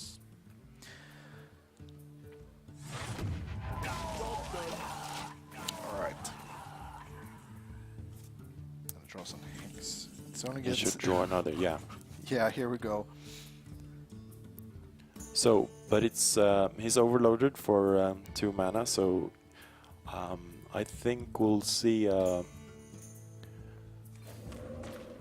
Totem Fire Elemental kill the Azure Drake Yeah. with Totem. Yeah, it's a really good play. I think he actually wished for the healing totem, because then I can just attack with the wolves into the keeper. But it was a 50-50, so not bad. Get another taunt. And here we go. It's face time. 12 health, he can do 6 the next turn. The Fire Elemental will be super annoying, but yeah, here comes the salvation. It's gonna be a taunt wall. Yeah, so he can play the Ancient Watcher and the Sun Fury Protector. Yeah. That is such a good card to get in the beginning. In the late game, you're like, ah, shit. It's the same with the Sun Fury Protector. You would rather get Defender of Argus. Wilds. Yes. Alright.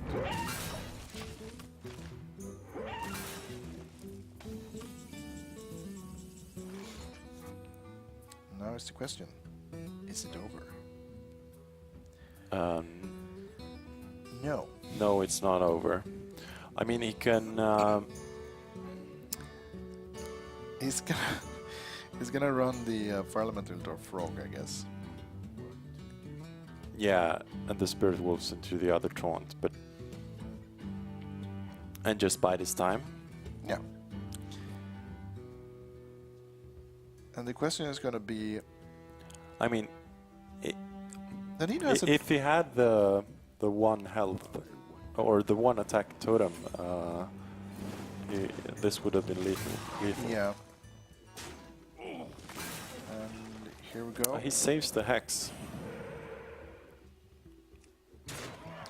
Oh, he never knows he's something bigger. I think he's a bit of afraid of Ragnar's or something, because that can easily turn tide or something else. Barongeddon? That'll be a nightmare. Druid of the Claw comes out to help. He doesn't know that he's gonna be turned into a frog pretty quickly. Yeah, that's right. So with the Hex on hand for Vortex, it looks like he's got this one in the bag. Yep. That was a slowly grinding down the health of Dandino. That was a really good play by Vortex. But at the same time, there's 2 of the whatchamacallit, Ancient of Lore left in the deck. Yeah. Those are Also something you don't want such a late time in the game. You want them quite early, like turn, I don't know, 7? Then you can get most value out of them. Right now, they're just sort of an insult when they show up. I mean, he can survive this turn. He goes with his hero to the taunt, and then he kills the fire elemental. I think he needs to. Yeah, of course he does. So it isn't over, but we're gonna see the Shieldmaster and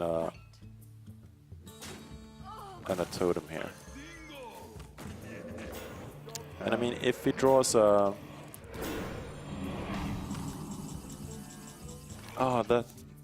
Oh, I feel so sorry for him. Yeah. That's like the worst. No, an Innervate would have been worse. Yeah, I think he also runs 2 Innervates in the deck. So I think the Innervate or the Last Watcher. That would be the worst. All right. Okay, and this is it. Yeah, there's the game over. Here comes the well played. And a final win. All right. A really good game here. Love the slow grind down of Fortix. All right, so welcome back to the studio. You've been listening to our voices a while now, and for you guys who have missed it, we have actually casted the first game here in University Star League between Fortix and Dandino. All right. There's something happening in 2 weeks, isn't there? It is the live finals. Oh, that's right. Yeah. So for all of you Swedish watchers or foreign watchers that want to see much more Hearthstone and other games, the weekend in 2 weeks are going to be filled with both StarCraft and HearthStone. So that's after the national holiday thing, right? Yeah. Nice. So it's going to be really good. So check it out. It's going to be at Kista. It's going to be a great bar and not free beer, but very cheap one. I'm myself going to be there, casting some games, and also drink beer. In which order, I don't know. Okay. All right. So let's check out the decks that the player have chosen right now. Yeah, Dandino, he's going for, well, we recognize this deck, don't we? This is the Huntard. How many of these have I faced? Okay, so this isn't the Koyuki one with only beasts. Oh. This plays. Whoa. All right. This plays weapons and misdirection. All right. We went quickly into the. No, now we're back again. And we are... Anyway, so like all Hunter decks now, this deck relies heavily on Starving Buzzard and Unleash the Hounds. Yeah. So I've been climbing... we're trying to fix out some technical problems here, and back we are. All right, so please tell me more about the deck. This was a long time ago I faced this particular deck. I've been facing another ones with a lot more beast in it. Yes, so this is a lot of minions with low health and charge. You've got the Arcane Golem, which gives your opponent 1 mana crystal, and like you got the Wolf Rider and the Blue Jill Warrior. So everything is, I mean, it dies easily, and this is mostly a going for the face kind of deck. You got the Explosive Trap and the misdirection, but if you look at the current metagame, you see, I mean, this one, you play this one also, but you might see more flares and a more beast heavy. I mean, the highest mana card in this deck is the Leroy Jenkins, which is at 4. So it's not, this isn't a deck for longevity. No, it is not. All right, so both players have gone into the mulligan right now and are waiting to go. Oh, this is the perfect anti-pick. Urchok versus Leopard Gnome. Let's see what Dandito gets.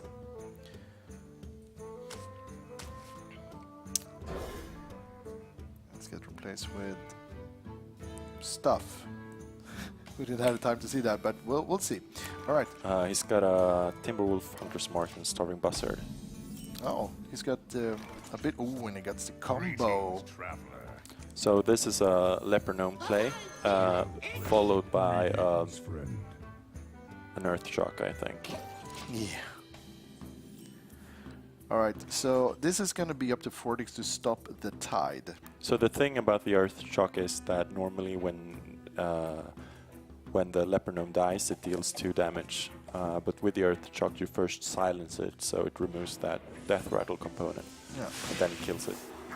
The thing is that you need to learn about Earthshock is that it actually silences before it does damage, which makes it perfect for stuff that had Divine Shield and 1 health, or similar effects. Yes. So that was actually makes it good, and stuff with death rattle as well.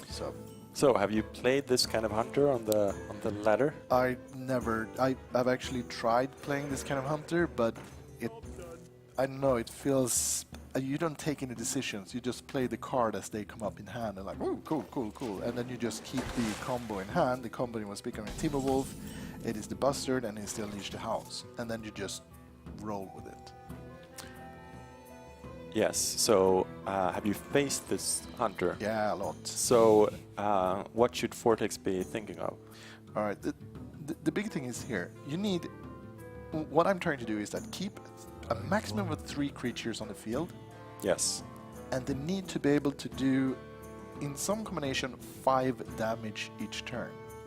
Okay, because the thing is, with the hunter deck, the engine in the hunter deck is the Starving Buzzard, which allows you to draw cards. All of Dandito's cards here cost very, very little, so he will run out of cards if he doesn't rely on the Starving Buzzard. And the Unleash the Hounds, it summons a minion for every enemy minion. Yeah. So that's a great way of filling up your hand together with the Starving Buzzard. I actually love the way Fortix played the Monotite, because what the hell, what can Fortix do about it? He has nothing that is direct removal on the field. No, he can play an Arcane Golem, but that's a really risky play. Yes, because you don't want to give your opponent an extra mana crystal. Oh, he's going for the face. All right, here we go. The race is on. Okay, but now Vortex is actually 2 mana ahead. Yeah. And he got a couple of good answers on hand. Now, the thing with Hex, it can be used defensively as well, because it turns your creature into a taunting 0/1 frog, which actually stops 1 dog. Yes, but this should be a totem. He wants to get the taunt totem, I guess. Yeah. Or the 1/1. Is Dandino running any weapons, by the way? I didn't notice. Yes, he's got 2 Eagle Claws. All right, yeah. I've actually seen a couple of weaponless hunters as well. They're equally dangerous. Yeah, I play mine without weapons. It's a pacifist hunter. Well. What the hell? 2 Monotides, I think it's a bit much, because they don't do anything. They bring you card, but they need to bring you the correct cards. And he could have creatures that actually kill stuff on the field right now. All right. But he draws a Lightning Storm, so he can clear the board, or I mean, he can play a Flame Tongue and then kill the board with his useless Monotite totems. But he can play a Flame Tongue anyway. But that's 1 more creature on the field, and this bunch doesn't have taunt. So that's the first 4 damage he's gonna do to Dandino. It's going downhill from here, I can tell you. Yes, so here Dandino, he draws another Unleash the Hounds. Oh man. So we're looking at, I mean, this turn you can play the Starving Buzzard and 1 Unleash the Hounds and the Timberwolf. that makes all of the hounds, makes them do 2 damage each. And that's 6 damage to the face. There's 10 left. And then it's just 5 turns of using the status shot. And it is right now. Fortix doesn't have anything to finish him up that quickly because he's such overloaded. I wonder. He must be overloaded Yes. by 3, I think. He's overloaded by 2, but 2. Here we go. he has to survive. Another Oh. Hunter's Mark. Ooh. Hello, board clear. Do you think he'll clear? I think he actually will go for. I think he will use 1 dog to go for the. No, it doesn't. I will go 1 dog for the fire totem. Haven't you been playing Hunter? You always go for the face. Okay. Oh, the perfect top deck. Oh man. Still, he's so overloaded. He needs something with taunt. He needs a taunt totem, but that won't. No, and he doesn't get it. He just gets another creature on the field. So now he can't play his Selekir next turn. No. He actually draws. He did draw a Defender of Argus with one of the Monotite totems. So if he can survive this turn, which Yeah, it's he 4 will. damage from the Unleash the Hounds. If he finds a doggy, he wins. Nope. If he He could go for another tracking, but digging deeper into the deck. okay, so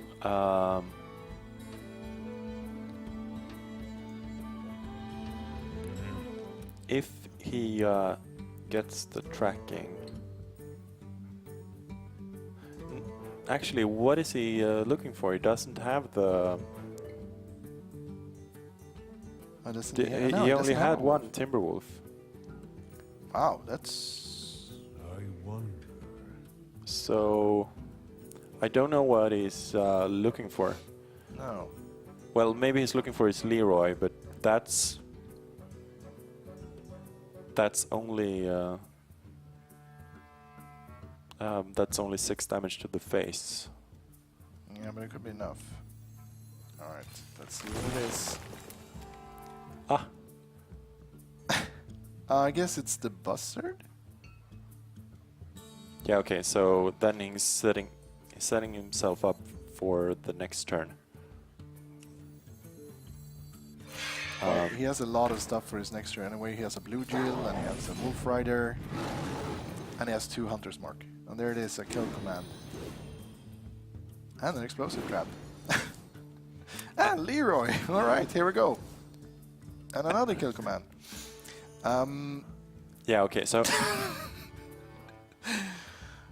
He needs to play 1 beast, and then it's gonna be game over. Well, he's gonna have. Yeah. okay, but it doesn't need to. It's interesting that he doesn't choose to play it safe here. I mean, he's got lethal next turn anyway. And Well, he's trying to keep up the pressure and actually hurt his opponent in doing really, really bad decisions. okay, Okay, next turn, it's time for Alakir combo. no. Yeah, but he'll be dead by the kill commands. Yeah. Alright, so So Dandito will take this game number 2. alright. Good counter to the Shaman deck. As we noticed that last game that the Shaman deck was really slow starter. And I didn't think it didn't get any hounds. Sorry, wolves. No, he So That's actually a key card to defending against the aggro hunter. So you really need it. But the thing is that even if you get the extra mana from the golem, you're always going to be overloaded because you need to just keep spending those overload cards and the area of effect cards and stuff like that. So it really puts the shaman in a bad position. Yes. So I don't know. I don't think he could have played any differently. This deck was actually designed to kill the players quickly as possible, and it wasn't enough answers in the shaman deck. So here we actually see that Vortex is choosing to go with his own hunter. That was quick. And this is more of a... So here we see he's got one acidic swamp ooze, he's got a flare, and an arcane shot. Yeah. And he's also doing a... Begin. I will hunt you down. Whoa. All right. Something has happened with our overlay. It's a bit of a technical difficulties, but nothing big. So we're soon going to go quickly back into the cars. All right. You were saying one Swamp Ooze and one Arcane. Yes. So the Snake Trap is interesting. it's like a trick card. He also has two Ironbeak Owls instead of one. Yeah. And only one Abusive Sergeant. He doesn't run any Hunter's Mark, but you don't really need Hunter's Mark against these hunters since everything is so low in health. All right, so these decks going at each other, this is sort of a like two guys just fighting in the street, arms flailing. Yes. Yes, it's like windmilling against each other. Yeah, this is a knife fight.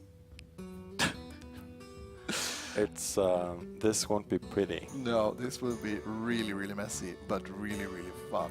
All right, so ladies and gentlemen, prepare for a really quick game as we head directly into the mulligans. And we can see here that Vortex has got a great starting hand, and Dandito is not that happy with his. Explosion Trap is a quite good card to begin with, actually. Yeah, but Vortex is smart, saving his flare. Greetings, traveler. All right. Well, So- greetings, traveler. What do you think about playing tracking as your first card?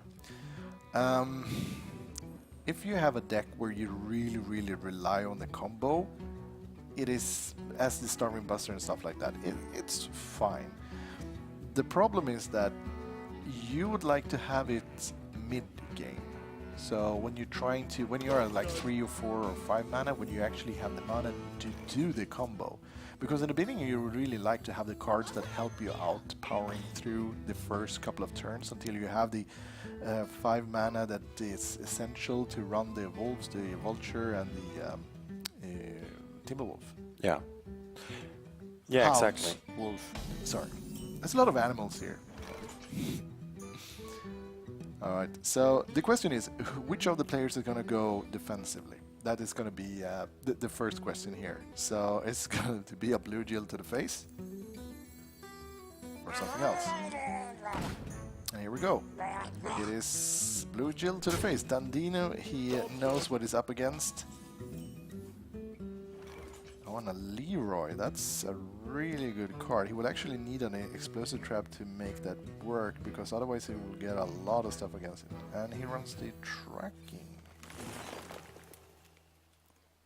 Oh, there we are. The explosive trap and the hounds. And he's going for the hounds. Yeah, everything is about the Storming Buster and the hounds in this matchup. I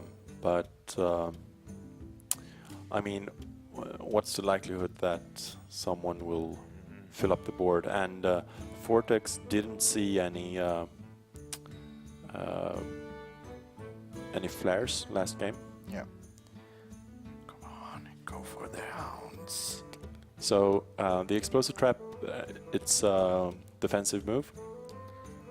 Oh, he went for the... Okay, so Forty's going to take more of a defensive position this fight, but both players have an explosive trap in hand. Yeah, but Vortex is sitting on the flare, so... Yeah, true. That is very true. Oh, So here he could use his Unleash the Hounds to clear the board. I mean, he's at a disadvantage because he's going to be taking 2 more damage each turn compared to his opponent. Yeah.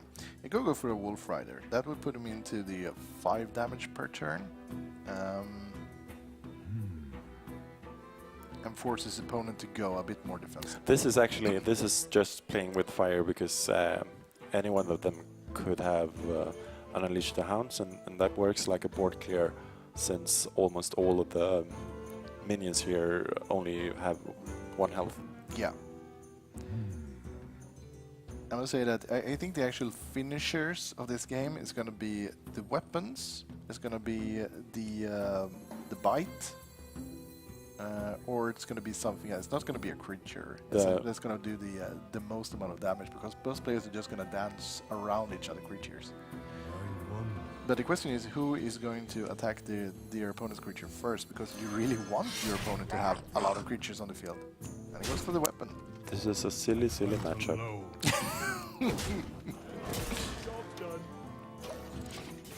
But it's a hard one. He got the combo. So, but his opponent only have 1 blue shield, so that doesn't really do anything. Oh, he could. Let's see if he survives to turn 5. 5 with the coin. Yeah, he could go with Leroy and Unleash the Hounds. Yeah, or turn 7 with the Starving Buzzard also. Yep. He's going to remove one of his opponent's creatures. Good move.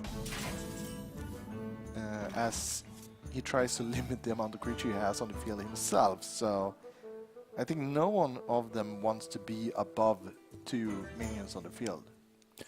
No, and we can see here that Dandido is unlikely to play his explosive trap. It doesn't feel like that much value with only a Leper Gnome on the field. Yeah, true. He could bait it out. So in 1 turn he could try, as he doesn't know that there's a flare. So I think he's gonna play, the Arcane Shot to get rid of the Leper Gnome. That forces an opponent to use an ability or Unleash. And here we go. The Wolf Rider comes out to play. Yeah, and then what? Yeah, true. I mean, he can play the Starving Buzzard on Unleash the Hounds. He only gets to draw 1 card, but he kills the... Well, he can go for Buzzard and... I think he's thinking about... I was thinking Wolf Rider, but Wolf Rider isn't a beast, so that doesn't matter. So, yeah. Here we go. A wolf to the face. Okay, so Dandido, he can do at least 6 damage next turn, right? Yeah. That's 3. I think he's thinking about... he can do 8 damage. Yeah, 3 with a weapon, 3 with Wolf Rider. Is he thinking and about 2. using Flare? That feels silly. Yeah, it doesn't mean it feels safe enough. Sure, you get another card, but against tracking. The question is what it's gonna track for. I think you just put up another Leper Gnome and then go for the face all in. He can put out 3, Leper 5, Gnome, 8. Explosive Trap, and Hero Ability, but looks like he's thinking about using his tracking. Oh, another Eagle one, not bad. Hunter's Mark, it's probably the worst card Yeah, that's in this matchup anyway. that's a dead card in this matchup. Yeah.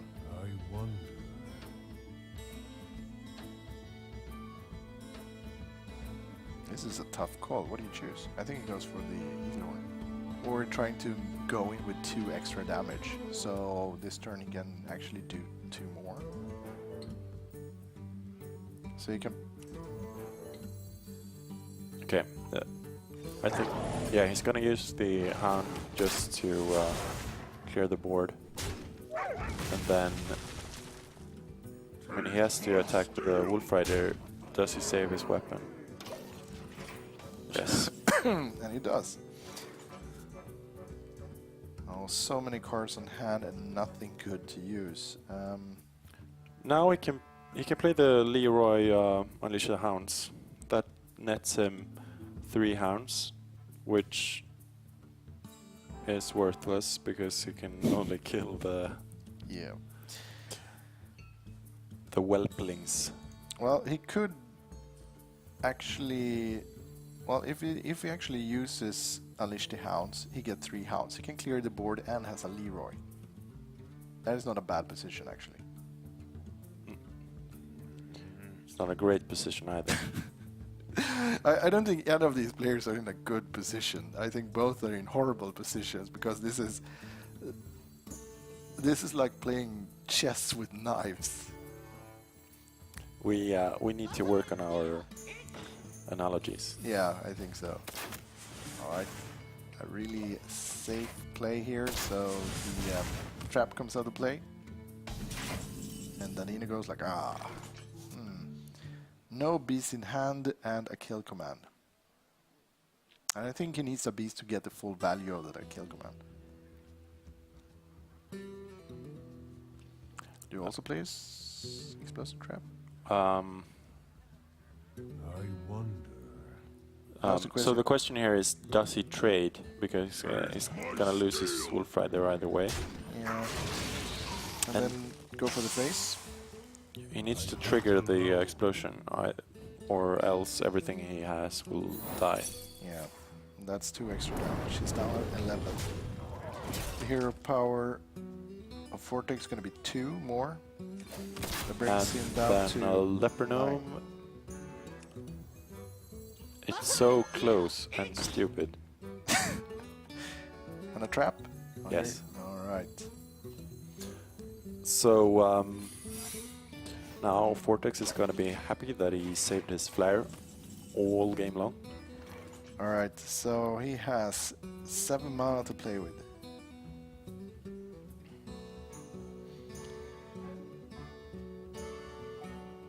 Alright, Leroy does 6. Hounds does 3, that's 9. And he has Yeah. the coin for 1 more. It doesn't. That's not enough for a hero power. No, but he has to play the flare or else everything he plays dies. Yeah. So you can discount 1 mana. So you can do 9 damage, taking down to 2. The question is it gonna clear the board? Okay, this will be a close game. And here we go.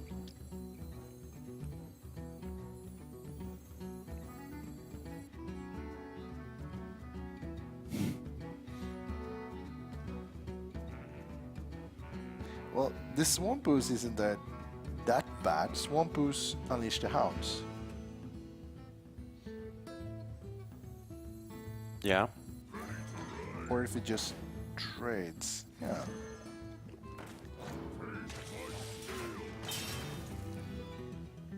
Why would he trade? Yeah, He shouldn't trade. He'll take 2 damage regardless. He doesn't know that Bandito is sitting on a abusive sergeant. Oh my god, the misdirection. Oh. Alright, no beast in sight anyway. So he can do 4 damage with the abusive sergeant on the leper gnome, and then an additional 3 for the kill command and 2 for the hero power. Yeah, so that's 9, right? Yeah, and then you have the misdirection. Yeah, and the leper gnome. Yeah, true. That is very true. Oh, this is gonna be so close. It's down to the wire now.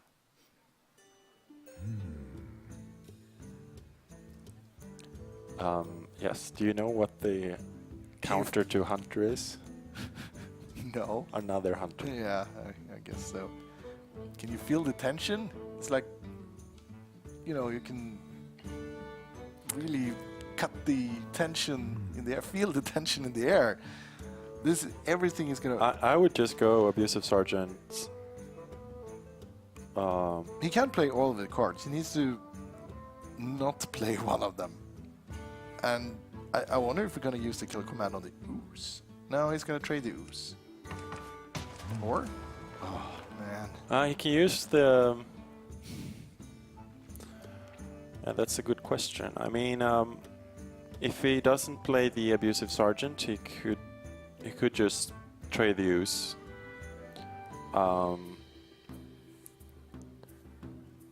Or... Okay, so who do you think will win? Right now, I think it's 50-50. I think if he plays the misdirection... Okay, so now he won't play the... he will play the misdirection, the hero power, and the kill command. Yeah, he won't play the Abusive Sergeant. Alright, misdirection. Kill command. Do it. Well, he doesn't have anything that'll take that much mana left in his deck, so he doesn't have to play it. No, but that would actually set up for Fortix to kill himself next turn. But if Fortix is somehow clever, he will attack with one of the hounds. Yes. First. So. Oh man. But So misdirection. It's when something attacks your hero, instead he attacks another random character. And if you don't have any characters on board, I mean... Alright, so wait. If you place the kill command, Yeah? Fortix can think it's a explosive trap and attack. And then it's game over. It's the mind games, Albert. It's the mind games. Yeah, but so next turn, Vortex will probably play Jenkins, Starving Buzzard, and Unleash the Hounds. Why would he do that? He thinks it's an explosive trap. Oh, you mean he will attack first? Yeah, I think he will. I don't think he actually knows it's the misdirection because he did that play. So if he attacks now, he's dead. Yeah. And here it is, ladies and gentlemen. This is the final turn, the decision of decisions. And if he doesn't attack, if he plays Leroy, Unleash the Hounds, and it starts attacking with a hound, he wins. He wins. If he doesn't... If he... so this is a 50-50, as you were saying. Yeah. Does he think it's an explosive trap or a misdirection? The thing is that the way that Adino played that,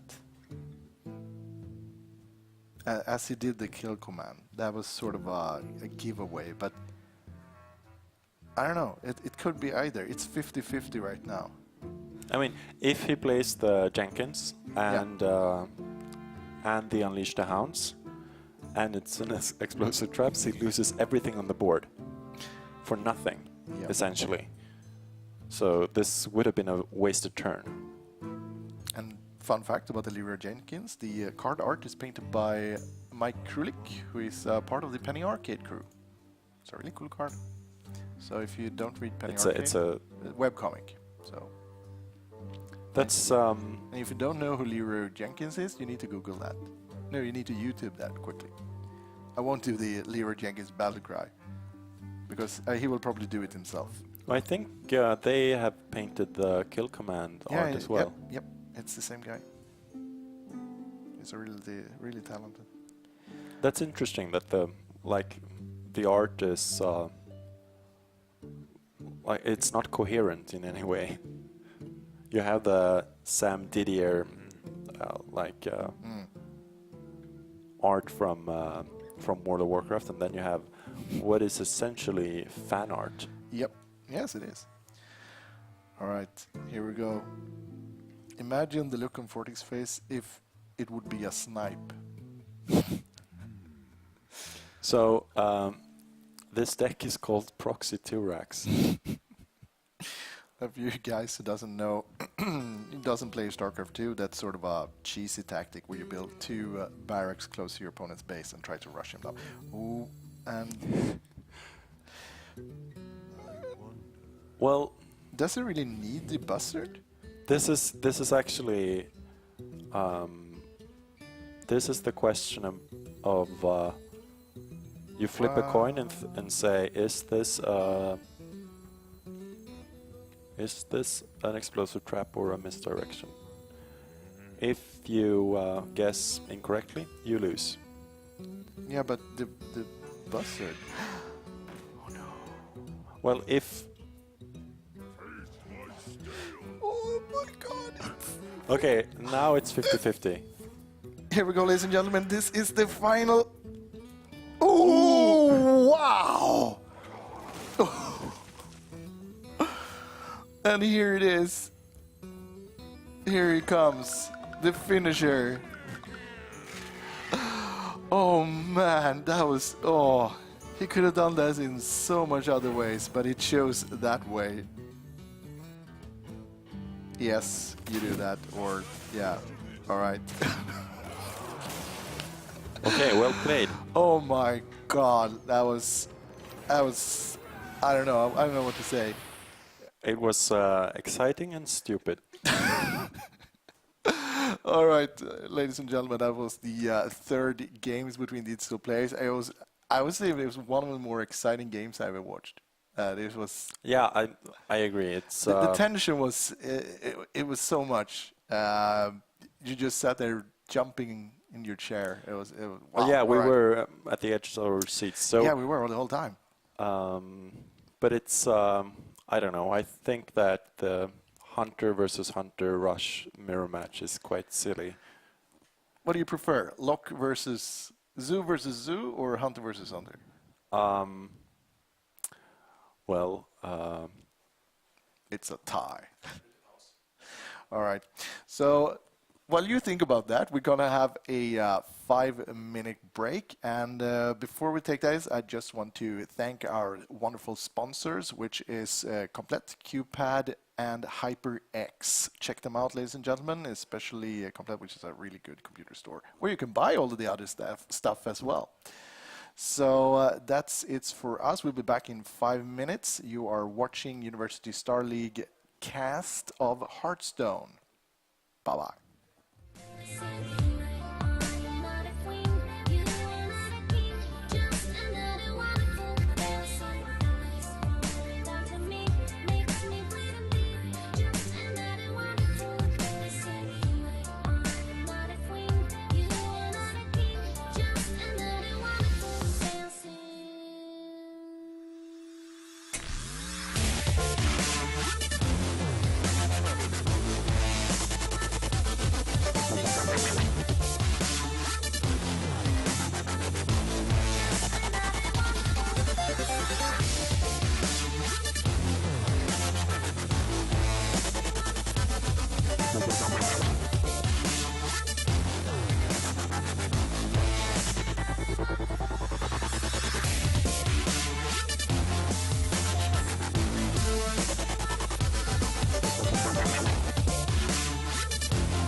Welcome back, ladies and gentlemen. I was just finishing up a game of HearthStone here on my iPad. I lost as usual, but that doesn't matter. I'm still having fun. And speaking of fun, we've been watching a really exciting game here on the University Star League HearthStone cast. Hunter versus Hunter. Yes. A silly game according to you, but according to me it was super exciting. It wasn't the face Silly roll. can be exciting. Yeah, true. I was thinking that in a way it would be some kind of a face roll for one of them. One would get the upper hand, and somewhere along he would just lose. The other player would lose, of course, not the one who got the upper hand. But in this case, it was so close. It was down to a single decision. Yes. Yeah. So it was surprisingly exciting, and I mean both players played really well. And now we're going into another game. So what would you, if you just lost to a hunter, what would you play? Hunter, no. I think I would try to. I would actually go for a druid. Druid counters hunters really well. Priests could also do it. But there's one deck that doesn't need any creatures on the field to do a painful lot of damage to you in a really short time. And speaking of that, let's go to the deck that Dandido has chosen. Ooh, and this is the one I've actually run this myself. It is... This is called Pay to Win. So this is a Mikael deck. Yes, I don't get any cards, so I just buy everything and I lose. Okay, so this is Pay to Win because you have... lots of legendaries. Yeah. And key here actually will be the Whirlwind, I think. Yeah, I think so too. I think he runs the usual combo of Armorsmith, Acolyte of Pain, and then Whirlwind. I would actually, it's not uncommon to see the warrior go up to like 10 armor in a single matchup. No. So playing against the hunter, the early game, it's all about surviving, right?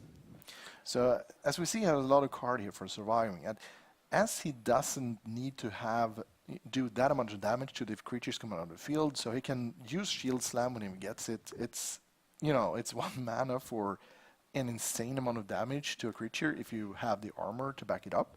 But it's at the same time it could be 3 mana for 2 damage. An armor up and then... Yeah, and if you look at this this deck facing a hunter, I mean the Execute is a dead card. The Shield Slam is more or less a dead card, or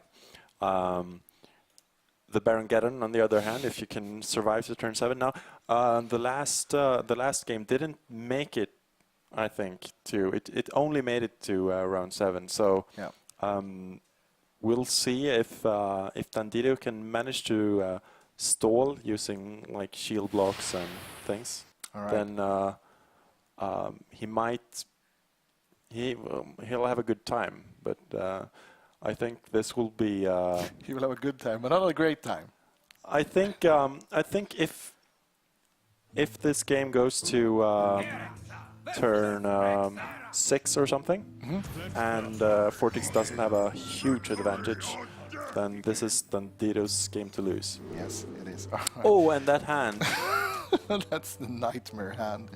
You don't want that. No, but the Cruel Taskmaster is really good. And now Fortix, he doesn't know if Dandido is playing a control warrior or Reynard's more aggressive rushdown warrior. Yeah. You can actually play against a hunter in 2 ways. The other way is really passive, don't have a creature on the field and just try to do damage to the face. The other one is to go full out super aggressive and bring out the taunts. I think one of the few decks that can actually do that is either the Reynolds Warrior or the Zulok. Those are the 2 that actually can manage a hunter pretty well. I myself am guilty of running the Zulok, so I know that. So Dandido didn't get the best of draws. I mean, he's got both the Grommash Hellscream and Gore Howl, which they won't do anything. I mean, the game could be over before he can play either of them. Yeah. I wonder if we're gonna see a misdirected Grommash. That would be so fun. So, do you coin out an Acolyte of Pain here, or do you armor up? The problem is that you need to be able to do damage to the Acolyte of Pain, and I think he's saving that for sort of a combo. If one damage creature comes out of the field, or one health creature, you can use it together with Whirlwind, but otherwise, nah. Okay, so it's a Wolf Rider turn. I can feel it. Yes, here it is. and then we're gonna see Taskmaster, I think. Yep.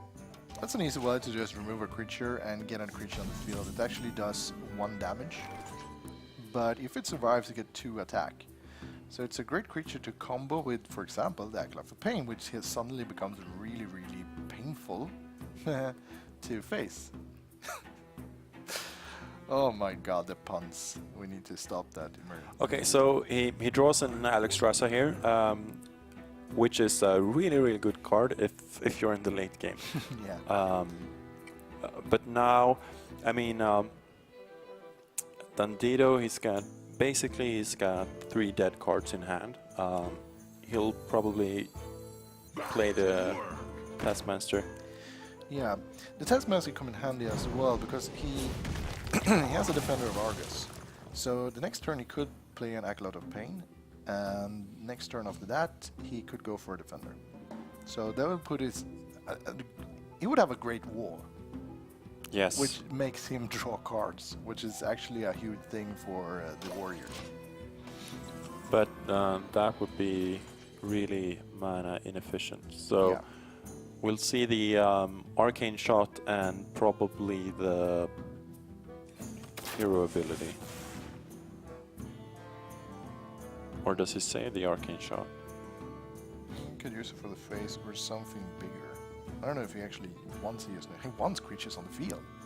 Otherwise the doggies are useless. And he used it. Alright, so he's playing a more of a control-ish style right now. And here we go, another one. So I think it's going to be the Acolyte of Pain. There's not much he can do. Otherwise he could armor up, but it seems like a waste. Dandito is in an awkward spot when it comes to his mana efficiency here. Yeah. He could use the Cruel Taskmaster to draw a card using the coin, but do you want to use a coin for that and get 2 creatures with only 2 health? Well, they would do 5 damage combined, which Yeah. is enough to put a lot of pressure. But on Dandito Vortex. knows that Vortex is running Explosive Trap. Yeah. This is a strangely passive game, and this should benefit Dandito. I mean, Vortex hasn't done much at all, and it looks unlikely that he'll be able to finish the game before Dandito's higher cost minions gets played. He could use a shield block. That would help him so much to put up his health a bit. And every turn that Vortex doesn't use his hero power is a great win for Dandito. Alright, one of the big cards come out here. It is Karen Bloodhoof. And he's going to use Taunt right now. Yeah, I think taunting the Acolyte of Pain is, I mean, it makes it a card drawing beast. Yeah. Another thing is that But if you look, it's awkward. Once again, it's awkward with the mana crystals.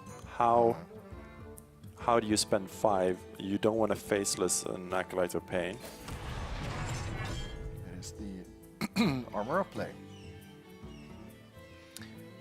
I would actually go And Cruel he's Tap. just gonna pass. He's just gonna pass. Well, it isn't a bad spot because he can't be bursted down that easy. No, but he doesn't want to. He doesn't want to fill up his board with. Oh, that's an early use of silence, but he gets 5 damage in. I think Dandito's is at a advantage here. Yeah, I think so too. He's got the paying to win hand. All right. The question is, does he use a card right now? I think he is gonna go with Cairn, and then try to pick off whatever you can. I think the Leper Gnome will live for now. Would you trade the? Why wouldn't you trade the Leper Gnome? Well, true. Yeah, it doesn't really matter actually.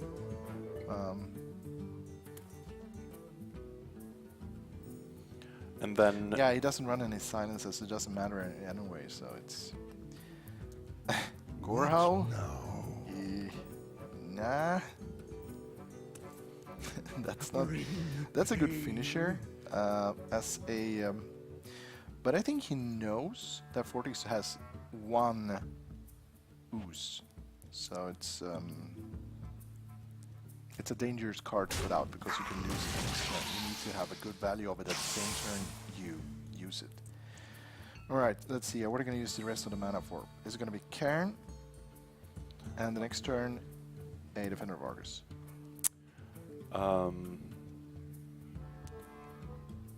Probably yes. You're thinking of coining. What do you want to coin? What now? Coining gets him to 7 mana. He can brawl. Which is a 50-50. Not good. He could use the Cruel Taskmaster to kill off the owl. Yeah, and then use the Defender of Argus. I think Yeah. that's an okay play. The Taskmaster and they'll get a combined health of 5 with the Defender of Argus, so they won't be like killed instantly by Unleash the Hounds or something. True. What now? I don't actually think that Dandido has paid for all of these. I mean, he's got a golden Grommash Hellscream. That's expensive. And he's just a student. I think he actually plays a lot on the ladder. I've gotten I bought some packs actually, but I think I actually Have you earned- crafted any golden legendaries? No, I have not. I don't think he has either. So I do own a golden Black Knight. Ah. So it's really cool. I'm glad and I actually disenchant. I got a golden Harrison Jones, and I already had a Harrison Jones. So yeah, I was forced to disenchant Which one did you disenchant? the golden. Okay. It gave me the dust I needed to put Lorewalker's show into my zoo. They actually run that one. It's hilarious. I don't think it's great, but it makes the deck more fun, actually. What now? Undoubtedly. So, this...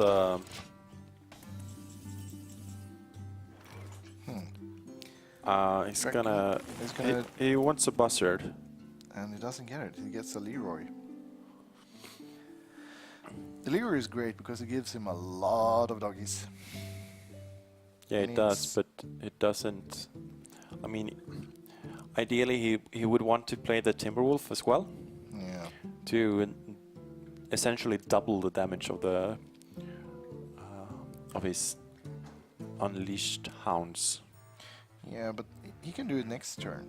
So next turn he can put out that Leroy. Oh, I the wish I had Hounds, those and a Timberwolf. flappy cheeks. Well, you need to gain some weight and then lose weight really quickly. Unless you have rubber skin. I'll try that next year. And we're talking like 200 kilos, 250 kilos. I challenge you, do it. He doesn't want the explosive trap because he wants them alive. And here comes Ragnaros.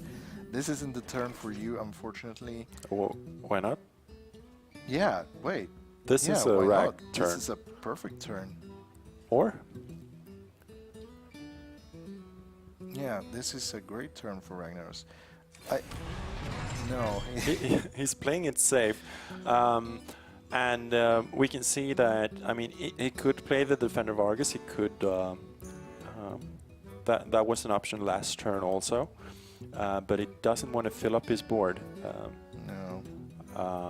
And we know that next turn, No problem. Vortex can play Leroy Unleash Timberwolf. That's a lot of damage. Yeah. And still, Dandido hasn't gained any shield blocks. They'll put him up 5 health and a card. He can do 14, 16 damage, I think. Leader is 6. 1, 2, 3, 4 hounds. That's 10. No, sorry, that's 8 for the hounds, plus Leroy. True, that's 14 damage. Plus 2 from the Abusive Sergeant. That's 16. Alright. Well, that's enough. I wonder if we try to get him low enough. He needs one more creature on the field that is set. Or just to grind him down 2 more health. He could use the kill command right now. Okay, so Oh, and a shield block. That was exactly what he needed. yes, If he's gonna use it, that is. but he's got 1, 2, 9 damage. 9 mana, and it's Alexstrasza. Oh, this. Alright. And no armor up. Yeah, so No problem. This is a problem. this is actually, I think Vortex. I think he's got Yeah, lethal. he got lethal right now. I think so anyway. Same thing as last turn. 4, 5, 6, 7 mana plus 2. No, I can't play the abusive, so you got the same amount of damage anyway.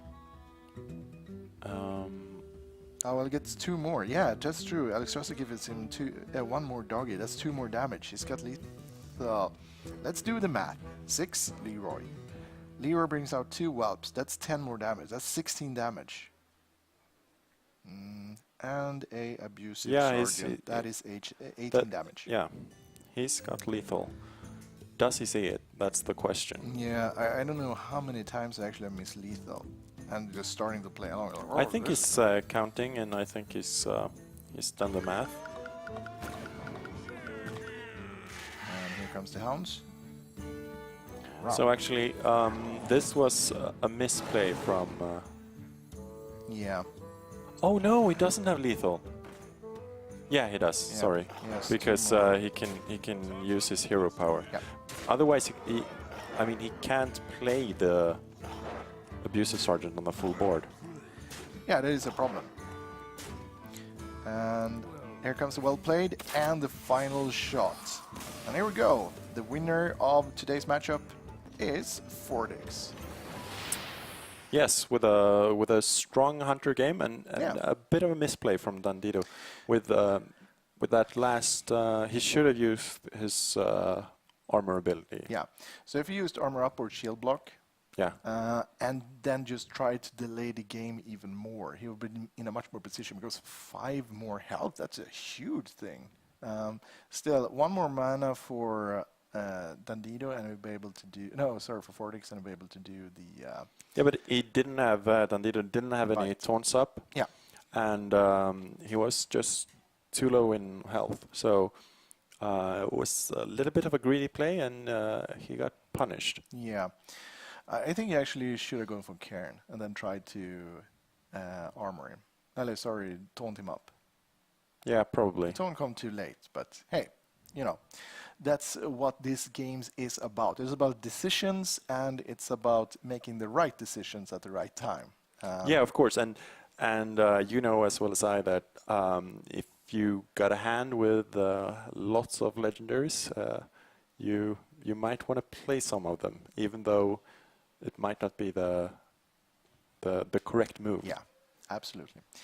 All right, ladies and gentlemen, this has been the HearthStone cast from University Star League. You have seen a wonderful matchup, a really fun game.